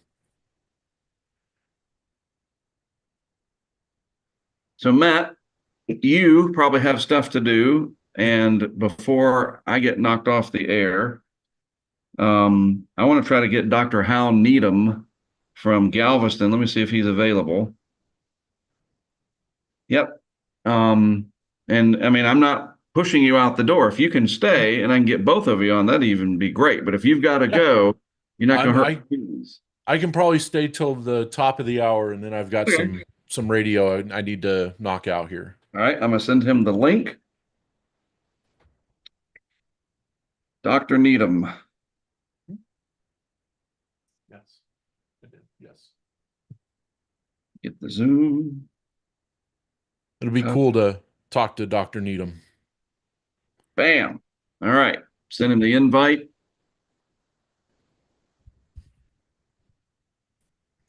We'll Totally take cool. one. We can do this on Zoom. Yeah, no kidding. Do we have Oh, time to? I'm a tired man. You and me both. I do have a St. Petersburg radio station that I do hurricane coverage for, and it's been a lot of 4 in the morning wake up calls this week, and I've just about tapped out on that. So thank God this is coming in when it is. Yeah. I can't do another morning of that. So so my Fox hit is coming up in 10 minutes. And oh, there they are now. So I'm going to mute the computer, but I think you can still talk, right? Yeah, I can take some questions while we're waiting for Dr. Needham to come in and for you to do your hit. All right. You know how these things go. It takes like 15 minutes. Yeah. All right. I'll be back. Okay, sounds good. So we'll let Mark take care of the housekeeping with Fox, and it'll just be me for a little bit here. So we'll take Hey some there. questions. Hey, Dr. Needham, how are you? Or no, that's Mark. Sorry. I thought that was Dr. Needham coming in. So let's Yes. take Let me just get set up. I'm sorry. some questions while Mark is getting things ready to go. Oh, Ian Oliver. All right, I got AirPods. Now let's just get the. And let's see. Kristen asks, do we think the eye wall will rebuild at all as it circulates back around Tampa? No. Um, the system is onshore. So it's lost its water source. That's the warm Gulf of Mexico. Lost that source of energy. So everything from here on, that and we're getting in some drier air on the backside of the storm system. So this is really going to be like half a cane, um, where the big bulk of All the right. rain and I'm surge and ready. everything like that's going to be up on the northern end. So no, I think once you're to the center and south, you Yes. should be One, good for two, the three, rest of the four, night. five. Scott says also, is there any additional dry air to Thank mix, you. or is that Better pretty much light. dispersed among the bands? We're still mixing dry air in. The further north this thing goes, the more dry air you will mix in, and that is why the Hurricane Center has forecasted a transition to an extratropical system over the next 24 hours. Once this gets off the coast of Florida, it becomes an extratropical system, goes into a different hybrid, goes to a cold core as opposed to a warm core system that tropical systems are, and the dry air has a lot to do with that. Um, let's see if there are anything else. Don't be shy. I've got about 15 minutes to Gotcha. fill here. So, or at least You until bet. Mark gets back. So, um, we'll go back in here and talk about the flash flood emergency for the Tampa Bay area. And they talk about 10 to 14 inches of rain having already fallen. I can, loud and clear.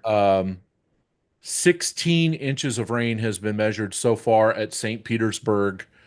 And from what the Weather Service is saying in their internal discussions, I got you it's loud a and clear. 1 in 500 year return interval for rainfall. So this is a major flood event ongoing now across the Great, Tampa thank Bay you. area, as if it wasn't Super, already. thanks a lot. As a, with over 16 inches of rain, it wouldn't shock me at all to see somebody get 20 or 22 inches. Looks like the peak wind gust that we've had is 105 miles an hour at Egmont Channel.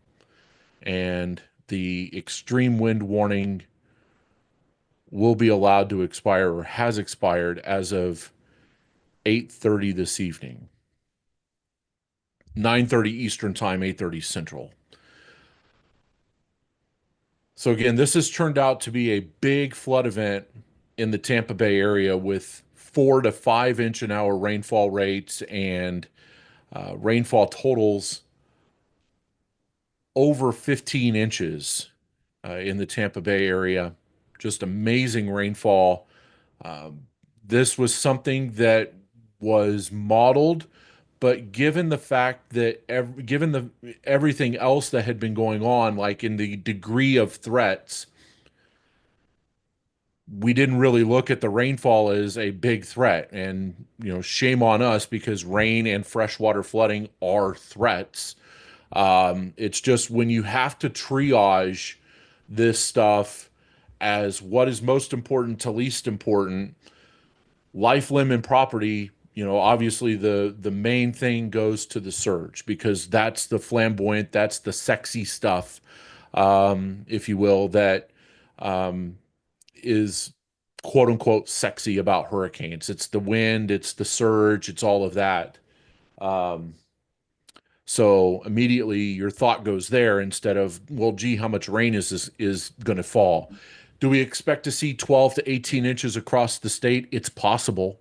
We've had rainfall amounts of 3.5 inches already in Orlando, and again, 16 inches already at St. Petersburg Airport. We've had 8 to 10 inches radar indicated, and that's probably underdone across the rest of Pinellas County on up into Hillsborough County. Could be a pretty significant flood event here across Central Florida as we get the core of that northern core of that Eyewall, or whatever's left of it, moving across the state. And this is just going to parallel I-4. So this is an I-4 event from St. Petersburg and Tampa to Lakeland, where Mark is, to Orlando, up to Daytona Beach, and then out. Then we'll also have to worry about the surge component with stiff east and northeast winds across the state. And there were evacuation orders being given for the St. Augustine area yesterday. So it's interesting to see how everything kind of plays into itself. Let's go back here and I'll ask some questions. No track intended to switch back to the Carolinas. Any concerns you have with it coming more inside the coast like Helene? No, there's no concern about it coming back in toward the Carolinas at all. This is going to stay well south. There may be some gusty winds, especially at the beaches, but so listen, yeah, right. it's I'm safe done where I for am. the That's the bottom Carolinas line. That's why outside we of a have little these bit of cameras wind. out. So you're looking down there at Nokomis, and we have multiple cameras in some of these areas. Punta Gorda, the surge coming up there. The Mark boat is that was in obviously the on shot Fox Weather right now, lifted so up he'll several rejoin us feet when we're done with because the hit. surge is doing He's that. done with the hit. This has been a strange landfall. The way the hurricane is asymmetrical, but it doesn't matter. These impacts are happening. These cameras are working at night because they're specially designed for Do we that. think the tornado threat has decreased now that landfall has occurred? How about northeast Florida on the backside power flash live right here on TV as it's happening? as Milton Milton is moves what it's offshore? all about, and I'm very glad to be a part of it. Yet it is a very Um, stressful situation for Floridians for sure. Good question, Scott. The tornado threat is largely over. Yeah. And that was for an area south of I-4 down into the Florida Keys earlier today. And the reason why we think that threat is over, one, we've lost the Right. instability of the day. Two, the system is going to be riding the stationary front up and out of the state. So by the time that the instability returns on Thursday morning, the system will have already been gone. And Northeast Florida on the backside as Milton moves offshore, I no. do. There's We one, don't and that's the we irony. rarely It was set see up for the surge just tornadoes on on the Bayshore northwest end in Tampa. And I don't know of if you guys can pull that hurricane. up, but we set that up a few And hours that ago. is reflected in And the it was 2% incredible during risk Helene that because it was the surge. But in this is situation, the water uh, that is in the shot is all from the 2% risk freshwater outlined flooding, the by the Storm rainfall. Prediction Center. Bayshore completely inundated So again, the because tornado of threat is rainfall, and the over lights are still on there, so we're for able to see it. And you know Florida. what's interesting But the is you can damage see is these done. This was a huge downbursts outbreak of in the wind southern part energy of the with that state rain, earlier and today. it really gets exacerbated in that particular shot Um, because it's still the power's still on, which I think is a testament to the grid up there. Oh, I'm getting a an emergency on my phone here. Let's see if we make that go away. That's annoying. All right, there we go. Emergency alerts coming in. It's like it just doesn't got end, does it? But so another yes, we do have gust a shot of there in 102 Tampa miles an on hour in Bayshore, and Sarasota. it is capturing that freshwater flooding.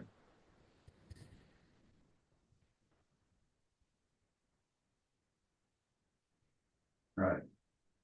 The highest I've seen, Javier, was 105, and that was at Egmont Channel. Mhm. So again, that Sting jet that we were talking about is doing work on the backside of the storm as it continues to move Yes. east. Yep. Think Mark is almost done with his hit, maybe? It is not, and that is I'm glad you mentioned that. This is gonna roll right Maybe near the not. I-4 corridor. Orlando, you're getting it in a few hours. Lakeland, where I am, we are just probably minutes away from getting the power knocked out here. And then it's gonna exit somewhere near Daytona or Melbourne. It's A gonna be a long long night night for Mark. ahead with a violent hurricane here in Florida. All right.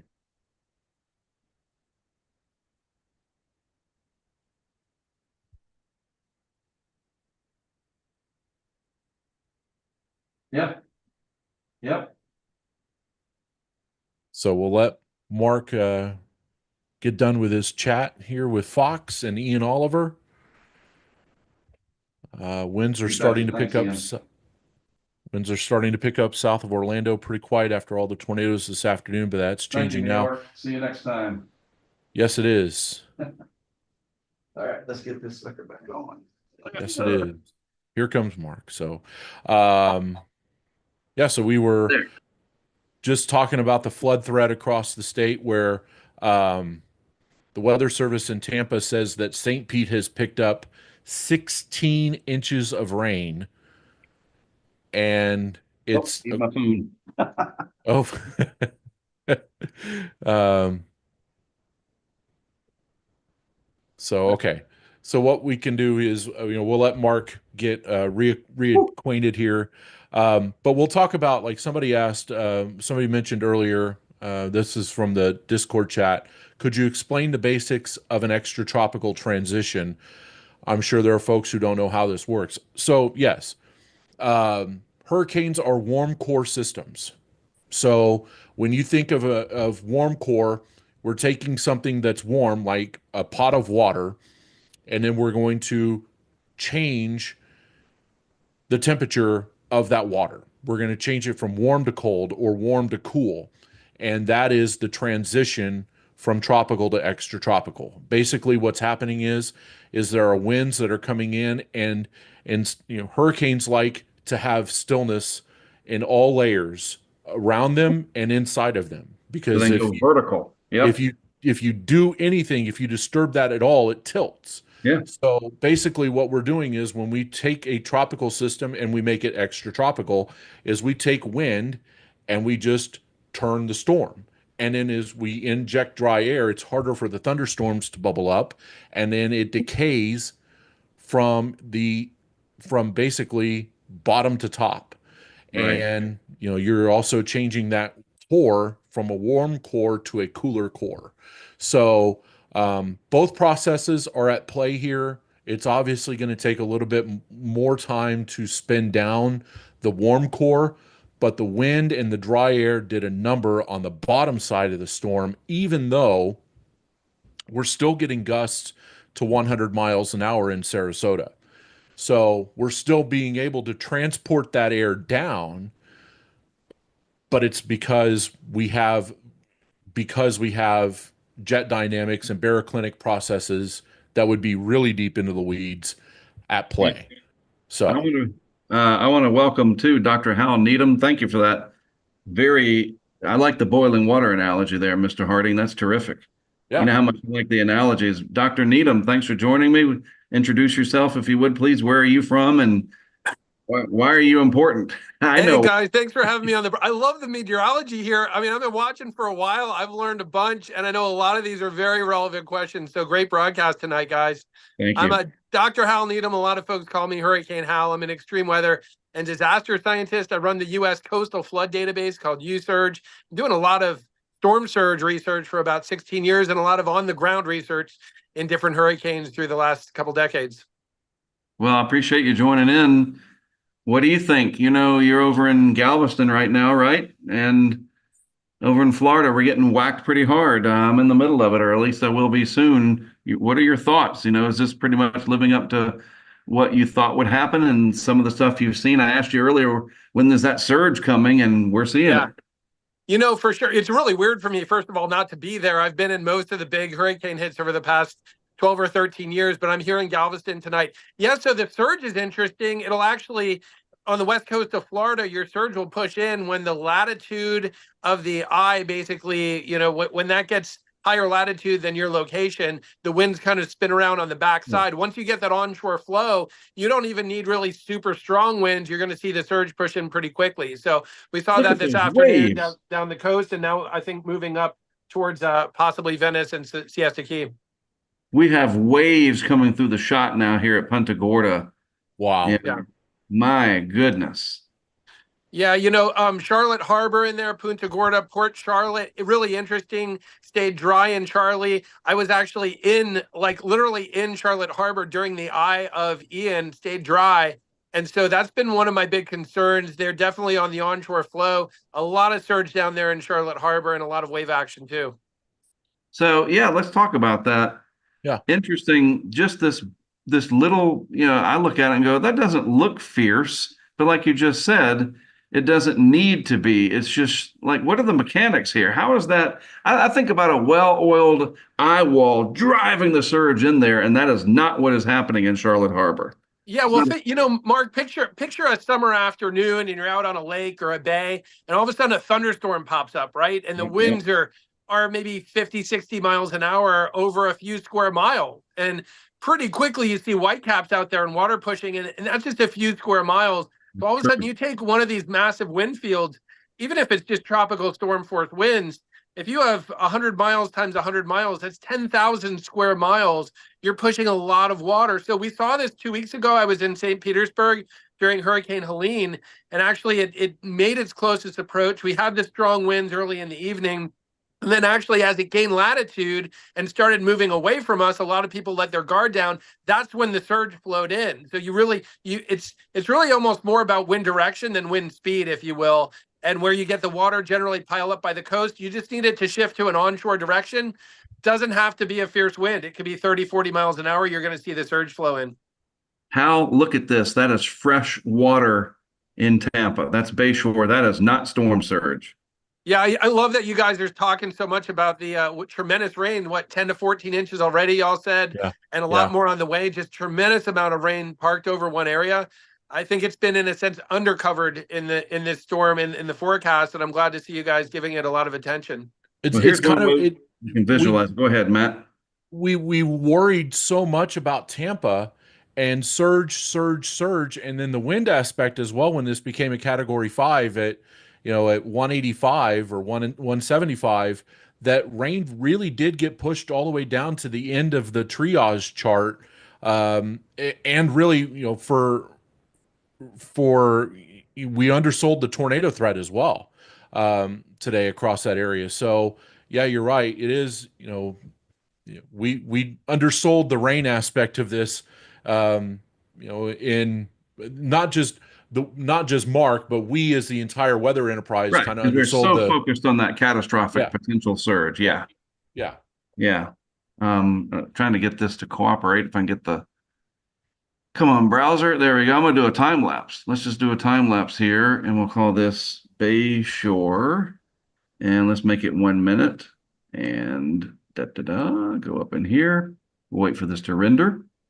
So yeah, this is our back-end nest library. Look at all the stuff we've covered from winter storms. That's a lot. That's a lot of work, folks. Look at that. That's because of you guys. Look at that. And this goes all the way back to 2020, by the way. This is 2020. This is Ada. And Dr. Needham, this is a tropical storm that was like junky looking off the coast of Florida. Ada, mid-November 2020. Look at that. That was, to me, I knew, I was like, oh, these next few hurricane seasons, if this is how bad Ada is, and look at what Helene did as I try to ad lib while we get this time lapse to render out. And then this is what it looked like not long ago in Helene and Cedar Key. Just wow. Sure. I can't. I'm in it. I produced these and I still can't wrap my brain around it. It's just incredible. Guys, tremendous work too with the night cams. I mean, this time of the year, we're getting 12 and a half hours of dark. Right. This part of the world, I love the night vision. I mean, just we're able to kind of see what's happening after dark. Yes, and that comes with luck and experience. Yeah. Mark, you asked about my assessment on the storm too. Something else that's interesting. I feel like sometimes with wind, as the storm is approaching the coast, it's all these complex processes. And we get into that with the rain bands and the tornadoes as well. With storm surge, from my research, it's a little more signed, sealed, and delivered. It's, from what I see, really determined before it makes landfall. So it's right. The storm surge correlates much better with pre-landfall winds, and really probably the best correlation would be pre-landfall pressure, because you have two hurricanes with the same wind speed, but one has a much lower pressure. It's going to be bigger in size and pushing more surge. So I published a paper on this where we looked at pre-landfall winds, and we found the best relationship where the wind speed's 18 hours before landfall. And again, pre-landfall pressure would be even better. I pulled the comparison between Milton and Ian. This was interesting. 18 hours before landfall, Milton's winds were 155, Ian was 120. So a 35-mile-an-hour jump in pre-landfall winds, and the pressure, Ian was 947, Milton was around 915. So deeper pressure, a lot stronger wind out there. So, I know tomorrow when dawn breaks, I think some of these communities like Venice and these other places where it got dark after the big surge is pushing in, and probably the biggest surge is just pushing in now, I think we're going to see the surge definitely delivered. And I think the NHC forecast was probably pretty good there. Well, this is what it looked like in time lapse here. This is important. This is the camera in Bayshore shortly after we set it up. Let's watch. This is all freshwater flooding. No storm surge here. No storm surge. This is freshwater. And look how quick. This is a 1-minute clip of the last several hours. Watch how fast the water comes up from the rainfall, especially at the end. As they say, wait for it. It's coming. And it is remarkable how quickly it came up. So we're about 25, 30 seconds into me yammering about it, and here it comes. We'll just be quiet and watch this. That is your heavy, heavy rain.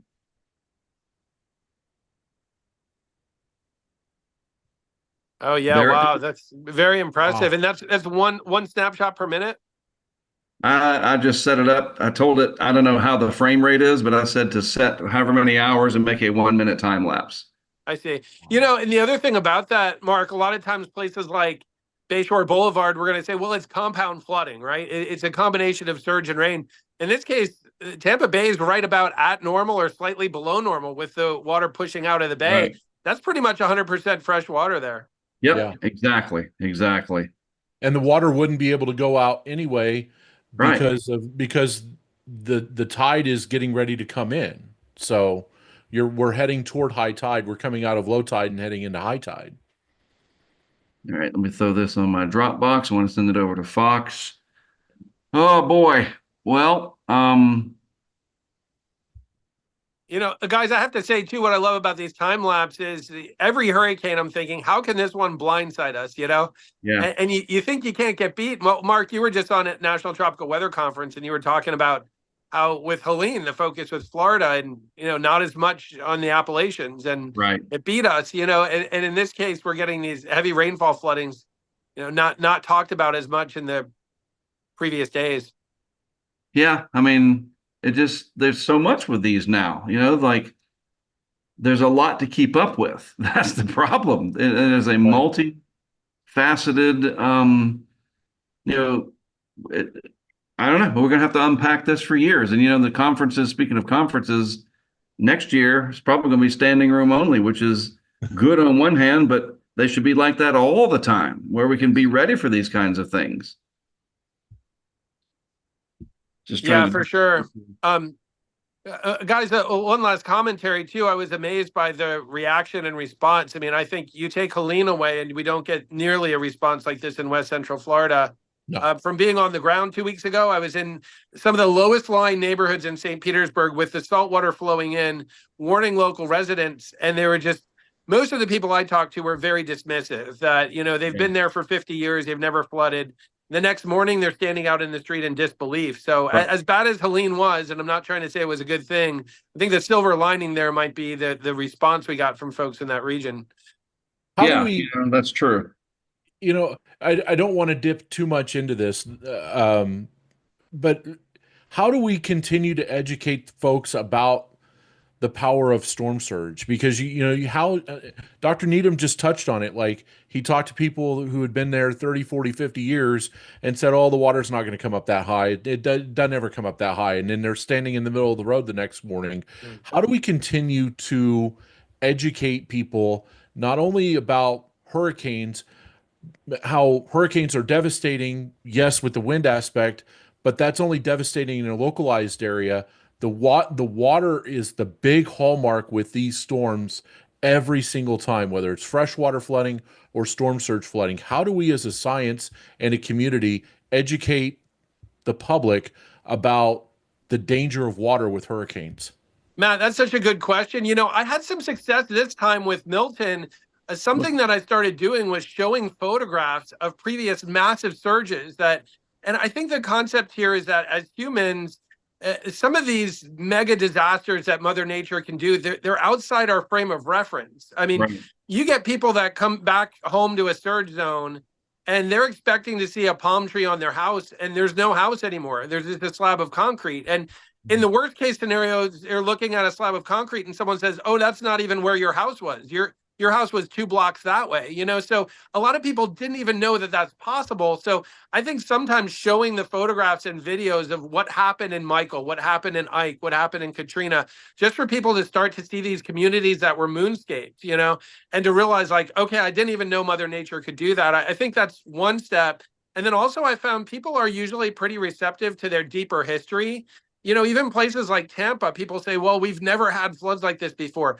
They just didn't know about it. It's deeper in the history. 1921, twice in 1848, there were surges as high as 15 feet in Tampa Bay. So once you start, educating people that this has actually happened in your community, just maybe not in living memory, I think it helps them realize this is possible.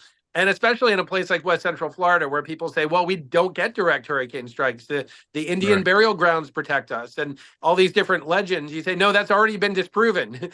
You've had big surges in 1921 and twice in 1848. It will happen again.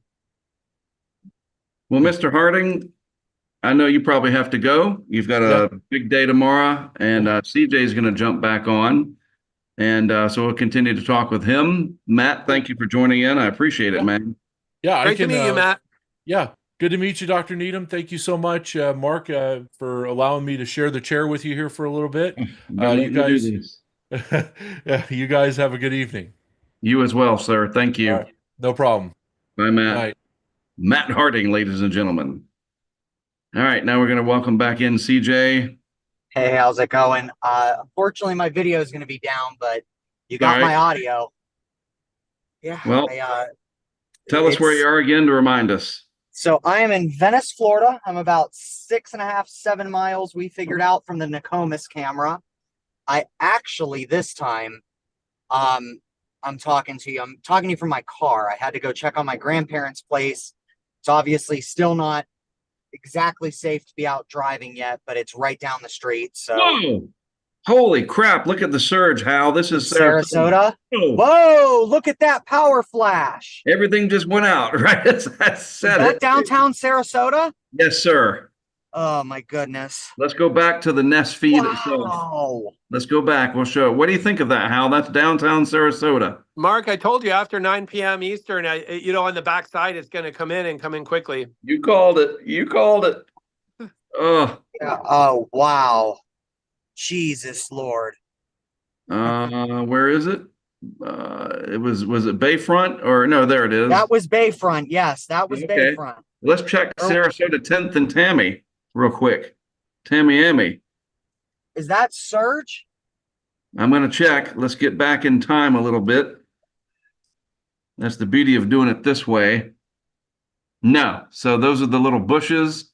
We're Okay. not seeing surge covering those little bushes that I can tell. Okay.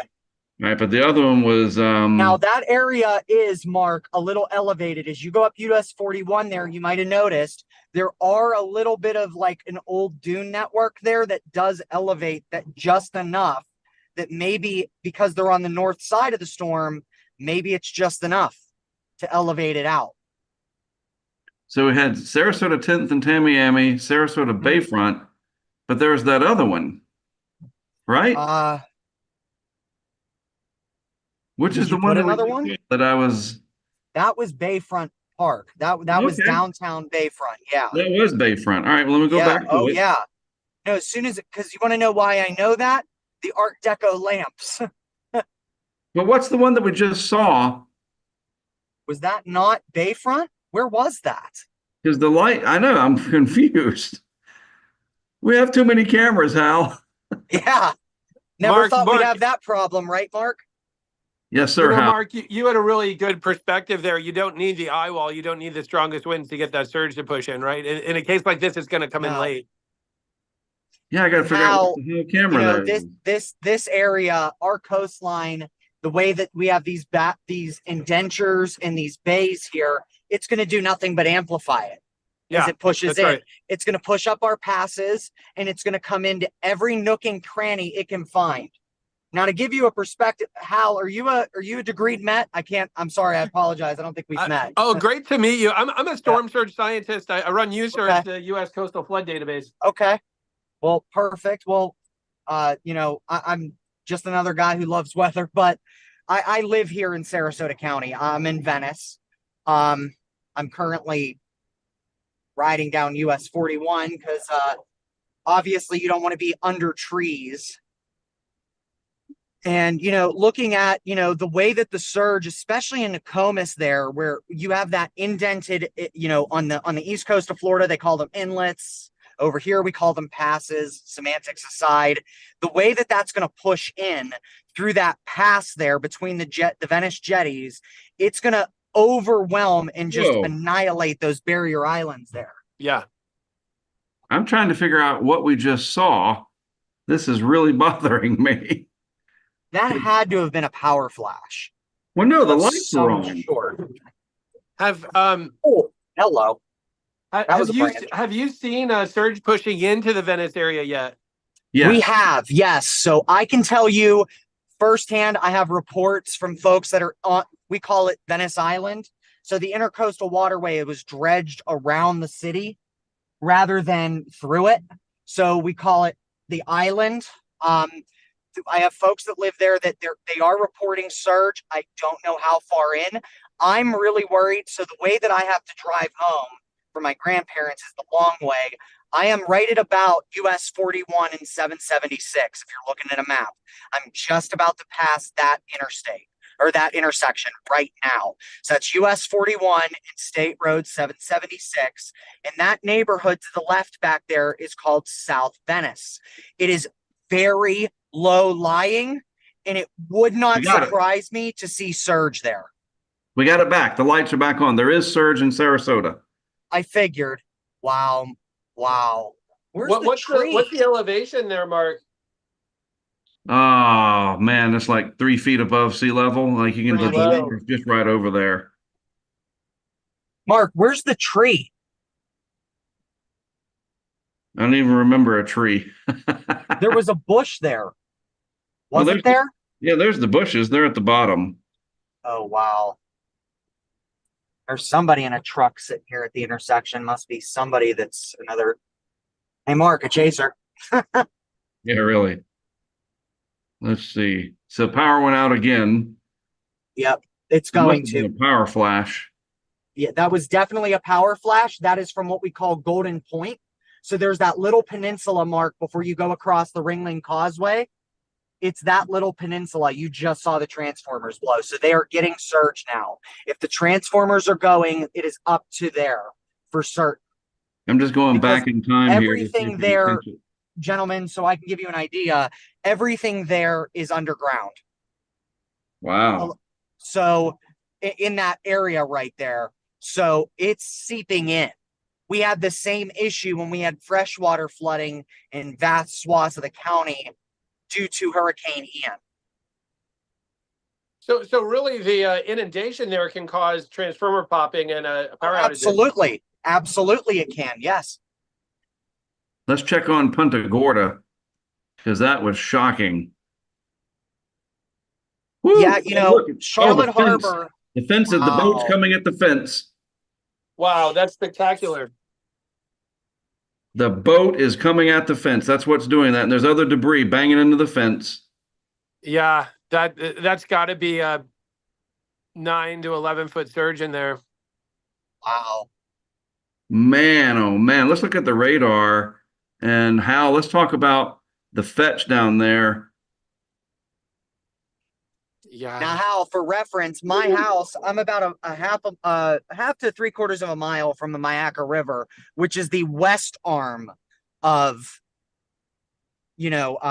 of Charlotte Harbor.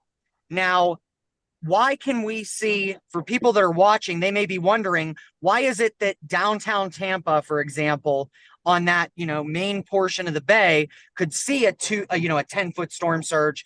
I'm going to use Helene. We had that spectacular footage from Bayshore, but then Right. the other side of the peninsula had zilch. Power's flickering here. And we just went under a flash flood emergency. So I may get knocked Yes. soon. Guys, it's just so localized. It really depends where the wind sets up. You're just thinking about wind fields pushing water into land, pushing them into bays and inlets and things like that. And where you have these complex configurations like Tampa Bay, you can have one portion of the bay with deep surge, and across the bay it can be almost no surge or even negative surge. Yeah. Right. And I think we're going to see something very similar on Charlotte Harbor when everything's said and done. Because of the way that it's a very similar, in terms of shape to Tampa Bay. It's the second largest estuary, on the Gulf Coast of Florida, just behind Tampa Bay. So we're going to see maybe where you could have El Jobim, for example, which is a small, Mark, you good? Yep. Just sharing the screen again.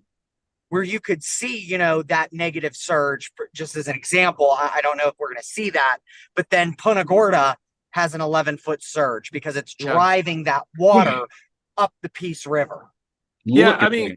Guys, a good example of this is while they were getting massive surge up to rooftops in Fort Myers Beach, I was actually standing in Charlotte Harbor in the eye of Hurricane Ian. All the water pushed out. I actually walked out in the harbor so that it was dry. A huge negative surge, 6 to 7 foot negative surge. There were barnacles higher than my eye on the poles. Right. But just 30 miles away, or just, not that far to the southwest, they had surge up to the rooftop. So it's just amazing how sensitive it is to the track.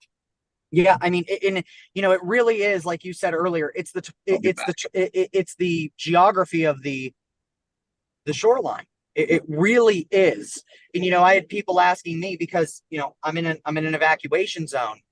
I'm looking at all of these things, and you have to take. And this is one of the things the NHC does really well, and that you guys are trying to learn is how does that affect what we're seeing, because it's so localized that it can kind of get into the minutia. And so many people were like, well, why are they showing 15 feet of surge for like the whole coast? Well, they need to be prepared. They're not going to know until the day of.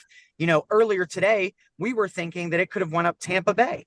Sure. I mean, just 6-7 hours ago, it looked like we could see a landfall by St. Petersburg. That would have been a very different story for Tampa Bay. Oh, absolutely. I mean, you know, what you guys are doing is remarkable. And as a coastal resident, thank you, because this is going to help us, those of us that live here, really learn to cope with this and build back, you know, I hate to use the term, but build back better, you know, once we're able to really start to, you know, recover from this. And unfortunately, for somewhere like Siesta Key, you're going to see, you know, it's going to take years. I For think places Siesta like Key might be better than we're thinking, but I Well, don't want yeah. to. But yes, what are you saying, Hal?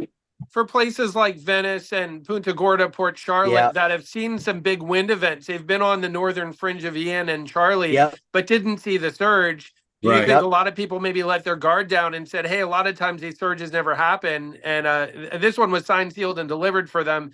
Do you think most of the local residents have that perspective? No, actually, a Like lot this. of people got scared.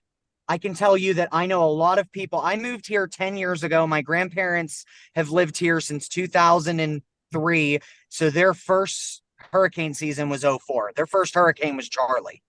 So just to give you an idea, you know, we all remember our first hurricanes. Right. Mine was, I think, Matthew or Hermine, one of the two.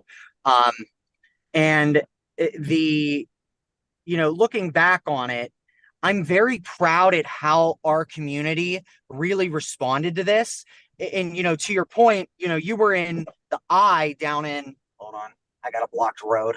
You guys were in the eye down in Punta Gorda. I was sitting in the northern Eyewall here in my house in, you know, in Venice, where, you know, we got 22 inches of rain and the streets were, you know, I almost lost my car because it flooded that bad.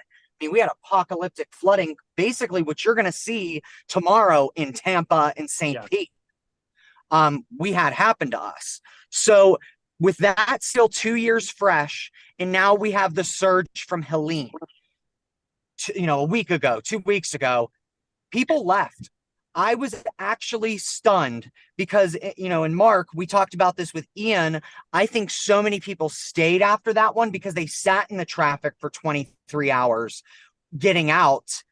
And then nothing really of substance happened north of Naples, you know? So all these people on the other coast over here that left were like, you know, I evacuated for what? Some wind? Right. You know? In reality, they didn't need to. But Florida had grown so much in those 10 years that I think that, you know, that wasn't really taken into perspective at that time, because you had Floridians who were 11 years old at the time who had never seen a hurricane. Yeah. You know, they were born and raised here for 11 years, had never seen a hurricane, you know. But I have friends who are lifelong, in some cases, multi-generational Sarasotans. They were terrified and left. That's really good to hear. I can tell you that for me, this was, and you can ask Mark, I told him, this one I'm scared of. I wasn't that afraid of Ian until I woke up that morning, saw that giant eye wall and was like, oh crap, because it was a 4, like a high 4, you know. But this one scared me.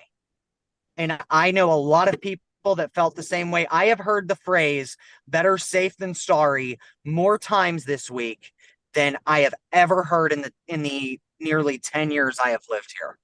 Hal, there's some And good it's news great for to Tampa. see that. At least the rain looks like it's letting up on the radar. And then looking in Tampa at the cam there, the intensity has dropped down a lot. That's good. Yeah, Wow. that's amazing. Oh my goodness. Is that freshwater flooding? Yeah, that's all freshwater. Wow. See, that was Ian for us down here. Yep. Wow. It's just This is spectacular. just incredible. I truthfully, you know, and beyond this all, Mark, you know, because I'm a severe weather freak, the tornado event that we had today, you know, that this will go down in history as the most prolific tornado outbreak for a tropical cyclone in Florida's history.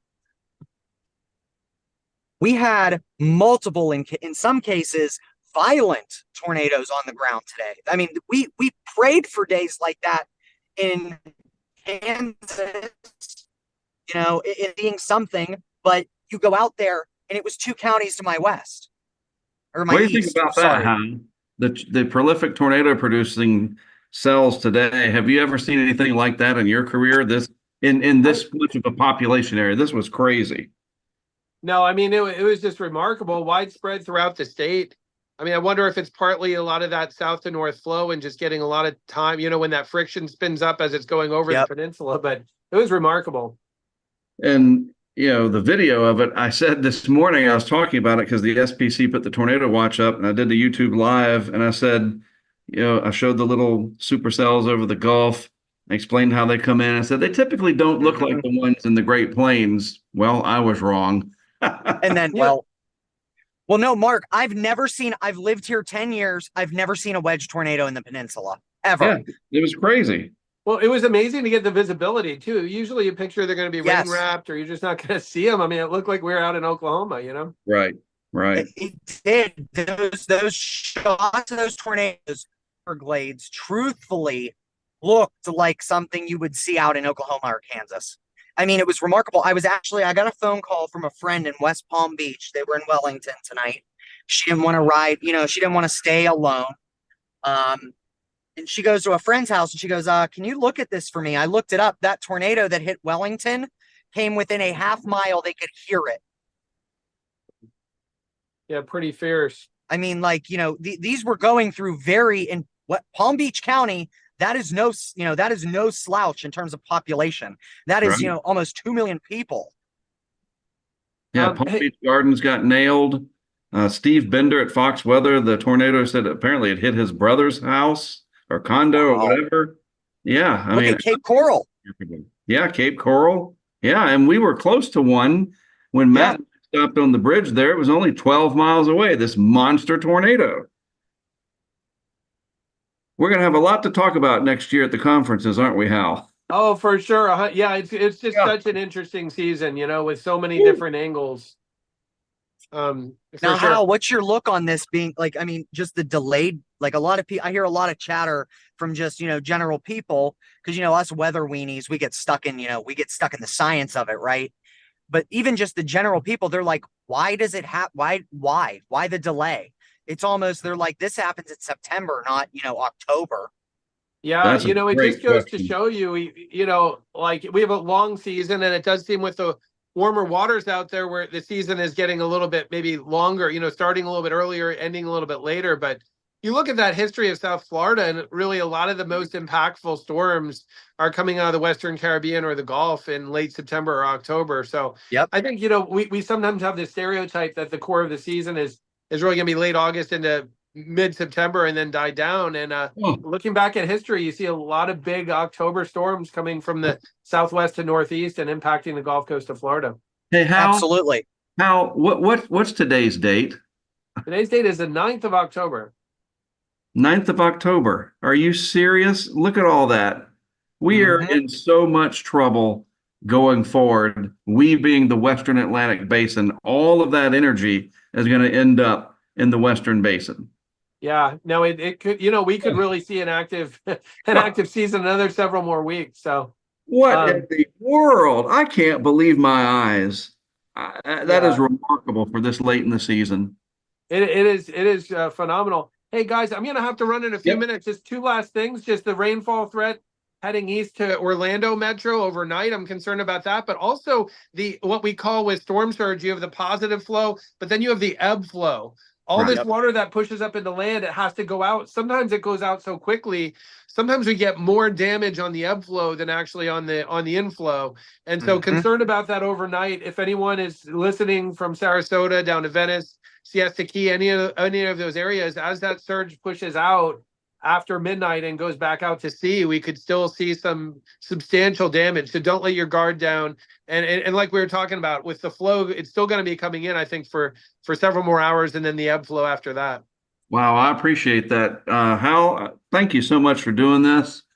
Really, thank you. It. And Mark, I promise I will get out there with you in the field The last couple of weeks were a little bit unpredictable for me, but we'll get out there together. We're going to do some hail stuff next year. Oh yeah. Oh, awesome.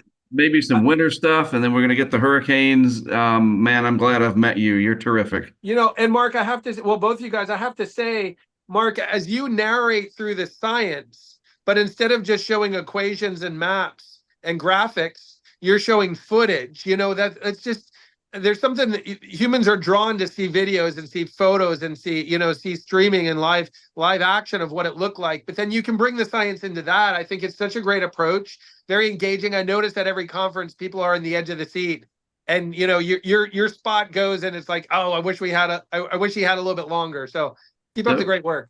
Thank you. To quote to quote J. Robert Oppenheimer, theory can only take you so far. Exactly. That's right. It's a great quote. Take care, guys, and thanks for the great work. Yep, Thanks, absolutely, Dr. Hal. Needham. It was a pleasure to meet you. Really, really nice to meet you too. Absolutely. Bye, Al. Bye. Woo.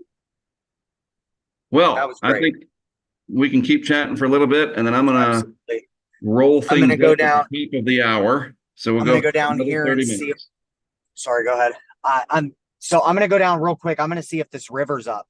Okay. I'm really interested to see if we're seeing surge here, because the Mayaca River, like I said, it's about a quarter mile away, and I'm right on. For those that may have a map that can look, river roads. That's County Road, State Road 776. Some maps show it. So I don't see, now it's under construction, so there's that. But this, I can tell you during Helene, there's an RV park down here that I could see the river coming up. So I knew with the fetch it would, but we didn't know this time. Are we going to be lucky? Right. I'm scared No. to look at this one. Oh, the boat's broken loose. Oh, Holy shoot. wow. Oh, Oh, God. dude. Like, Wow.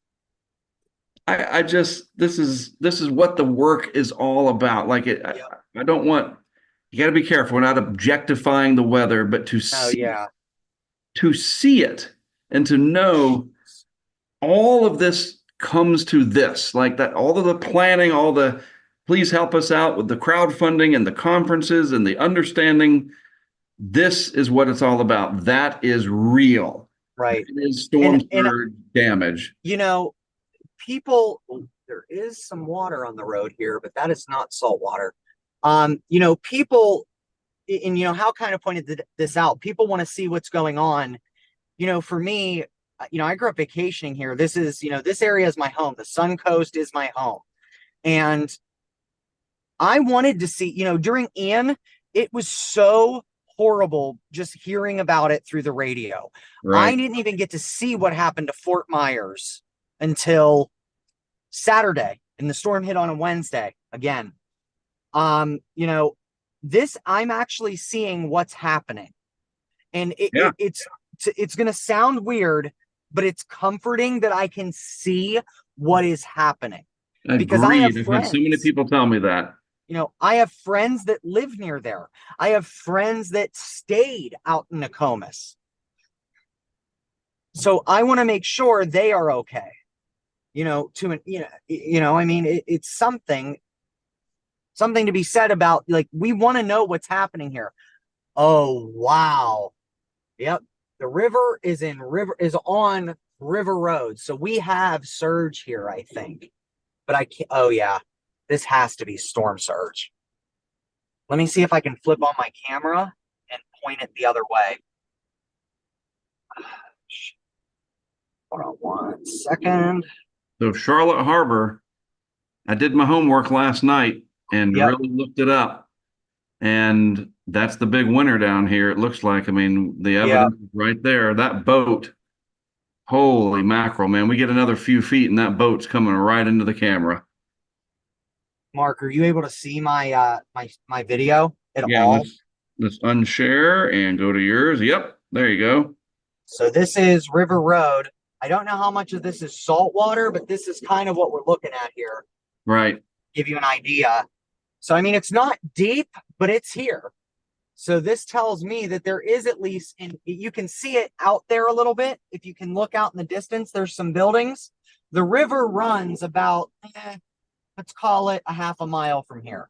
So this is the Myakka River, which I'm going to assume it is because it's a blackwater river.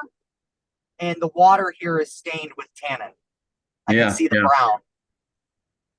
Woo, So, it is really raging outside. oh, it is. I mean, we're still dealing with tropical storm force gusts. I mean, or, strong tropical storm force, if not hurricane force gusts. My Good. car definitely got power washed tonight. But, I mean, here's the crazy thing. I see lights to the south. Yeah. So that's where Punta Gorda and Englewood is. Port Charlotte, I mean, rather. Sorry. So it looks like Kissimmee up to Yep. Orlando. Y'all are starting to get into it. Cornelius, his family, they are batting down. Oh man, it is really raging outside. Holy Yep, cow. sure. Mark, what would you guess the wind speeds are at your location up in Lakeland? Yep, these kinds of wind speeds we're probably getting 60 to 70 mile per hour downburst. And what's interesting is people think that the wind is stronger than it actually is. You Yep. see strong wind and you're like, oh, that must be 100. It doesn't take that much wind to be impressive. Believe me. And CJ, the fetch is still just going right into Charlotte Harbor. I know it. Where do you think the max surge is going to be today? Probably down at Charlotte Harbor. Give me just a second. I gotta. You're good. I was just curious, like, if you knew.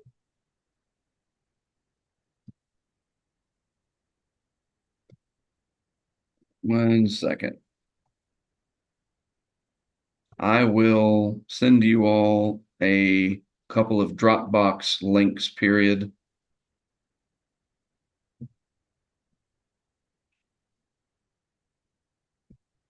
All right. So yeah, at the top of the hour, I will roll this up. I honestly thought that the biggest surge would be initially I thought Venice down towards maybe Inglewood, Sarasota, kind of where we started, but Yeah, I assumed that the Eyewall would stay intact. So, like Michael, and the worst of the surge was concentrated in that area or closest to the core, yet you still had a big wind field that you had 5 feet of surge in St. Mark's. right, Milton has spread out. And right. and then this fetch, though, this energy that is just draining right into Charlotte Harbor. I mean, that boat, it could come up, man. Oh, I'm sure. And this was for Charlotte, and it's crazy that Charlotte Harbor, I mean, that's not a close drive to Sarasota. So where this made landfall versus where we could have the peak surge, you're talking a distance of probably 40 miles. Right. So when we say don't focus on the cone, this is what we mean.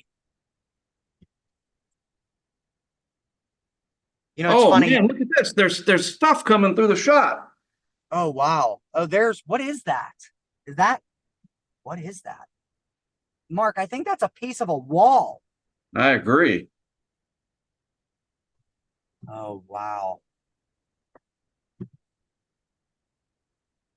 Goodness gracious.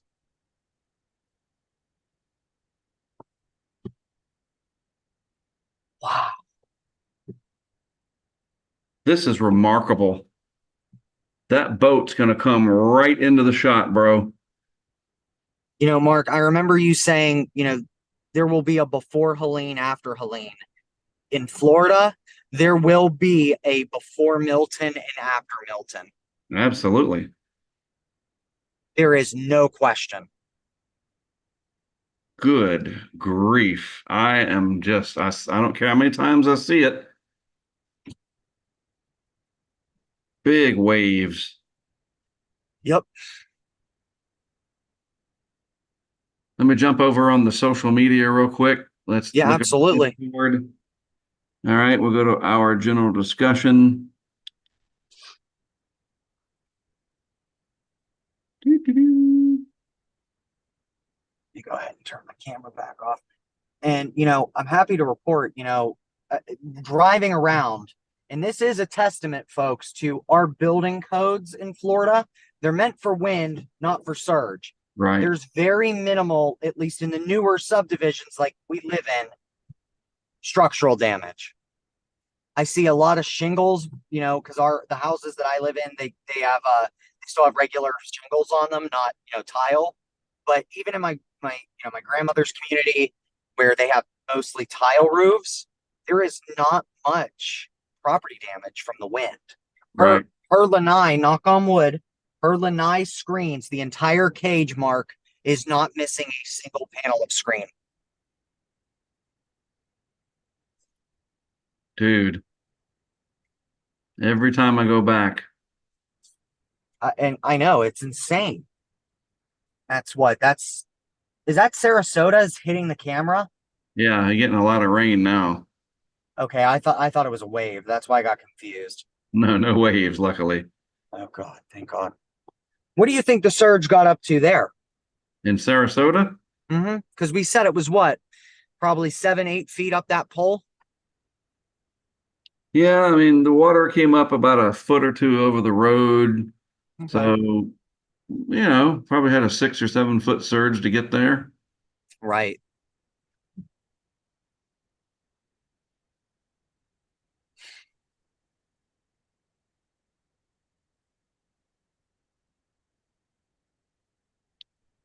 Seeing what the reaction is up on the Twitter.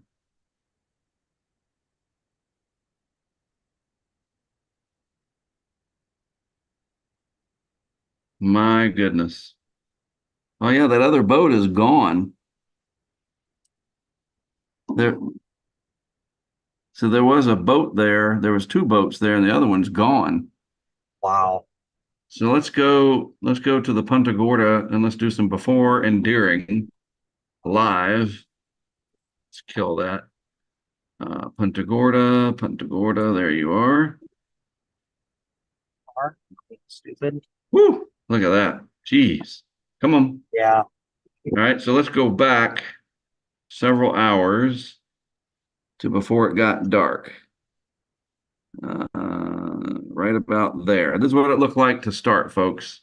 Oh yeah, that other boat is gone. That's a houseboat or whatever. The boat to the left, it is freaking gone. Wow. It was there, here, 9:30.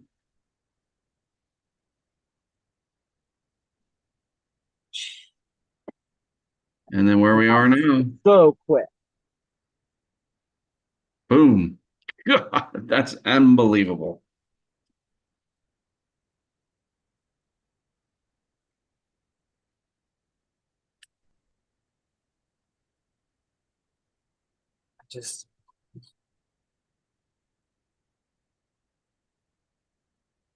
That is just remarkable.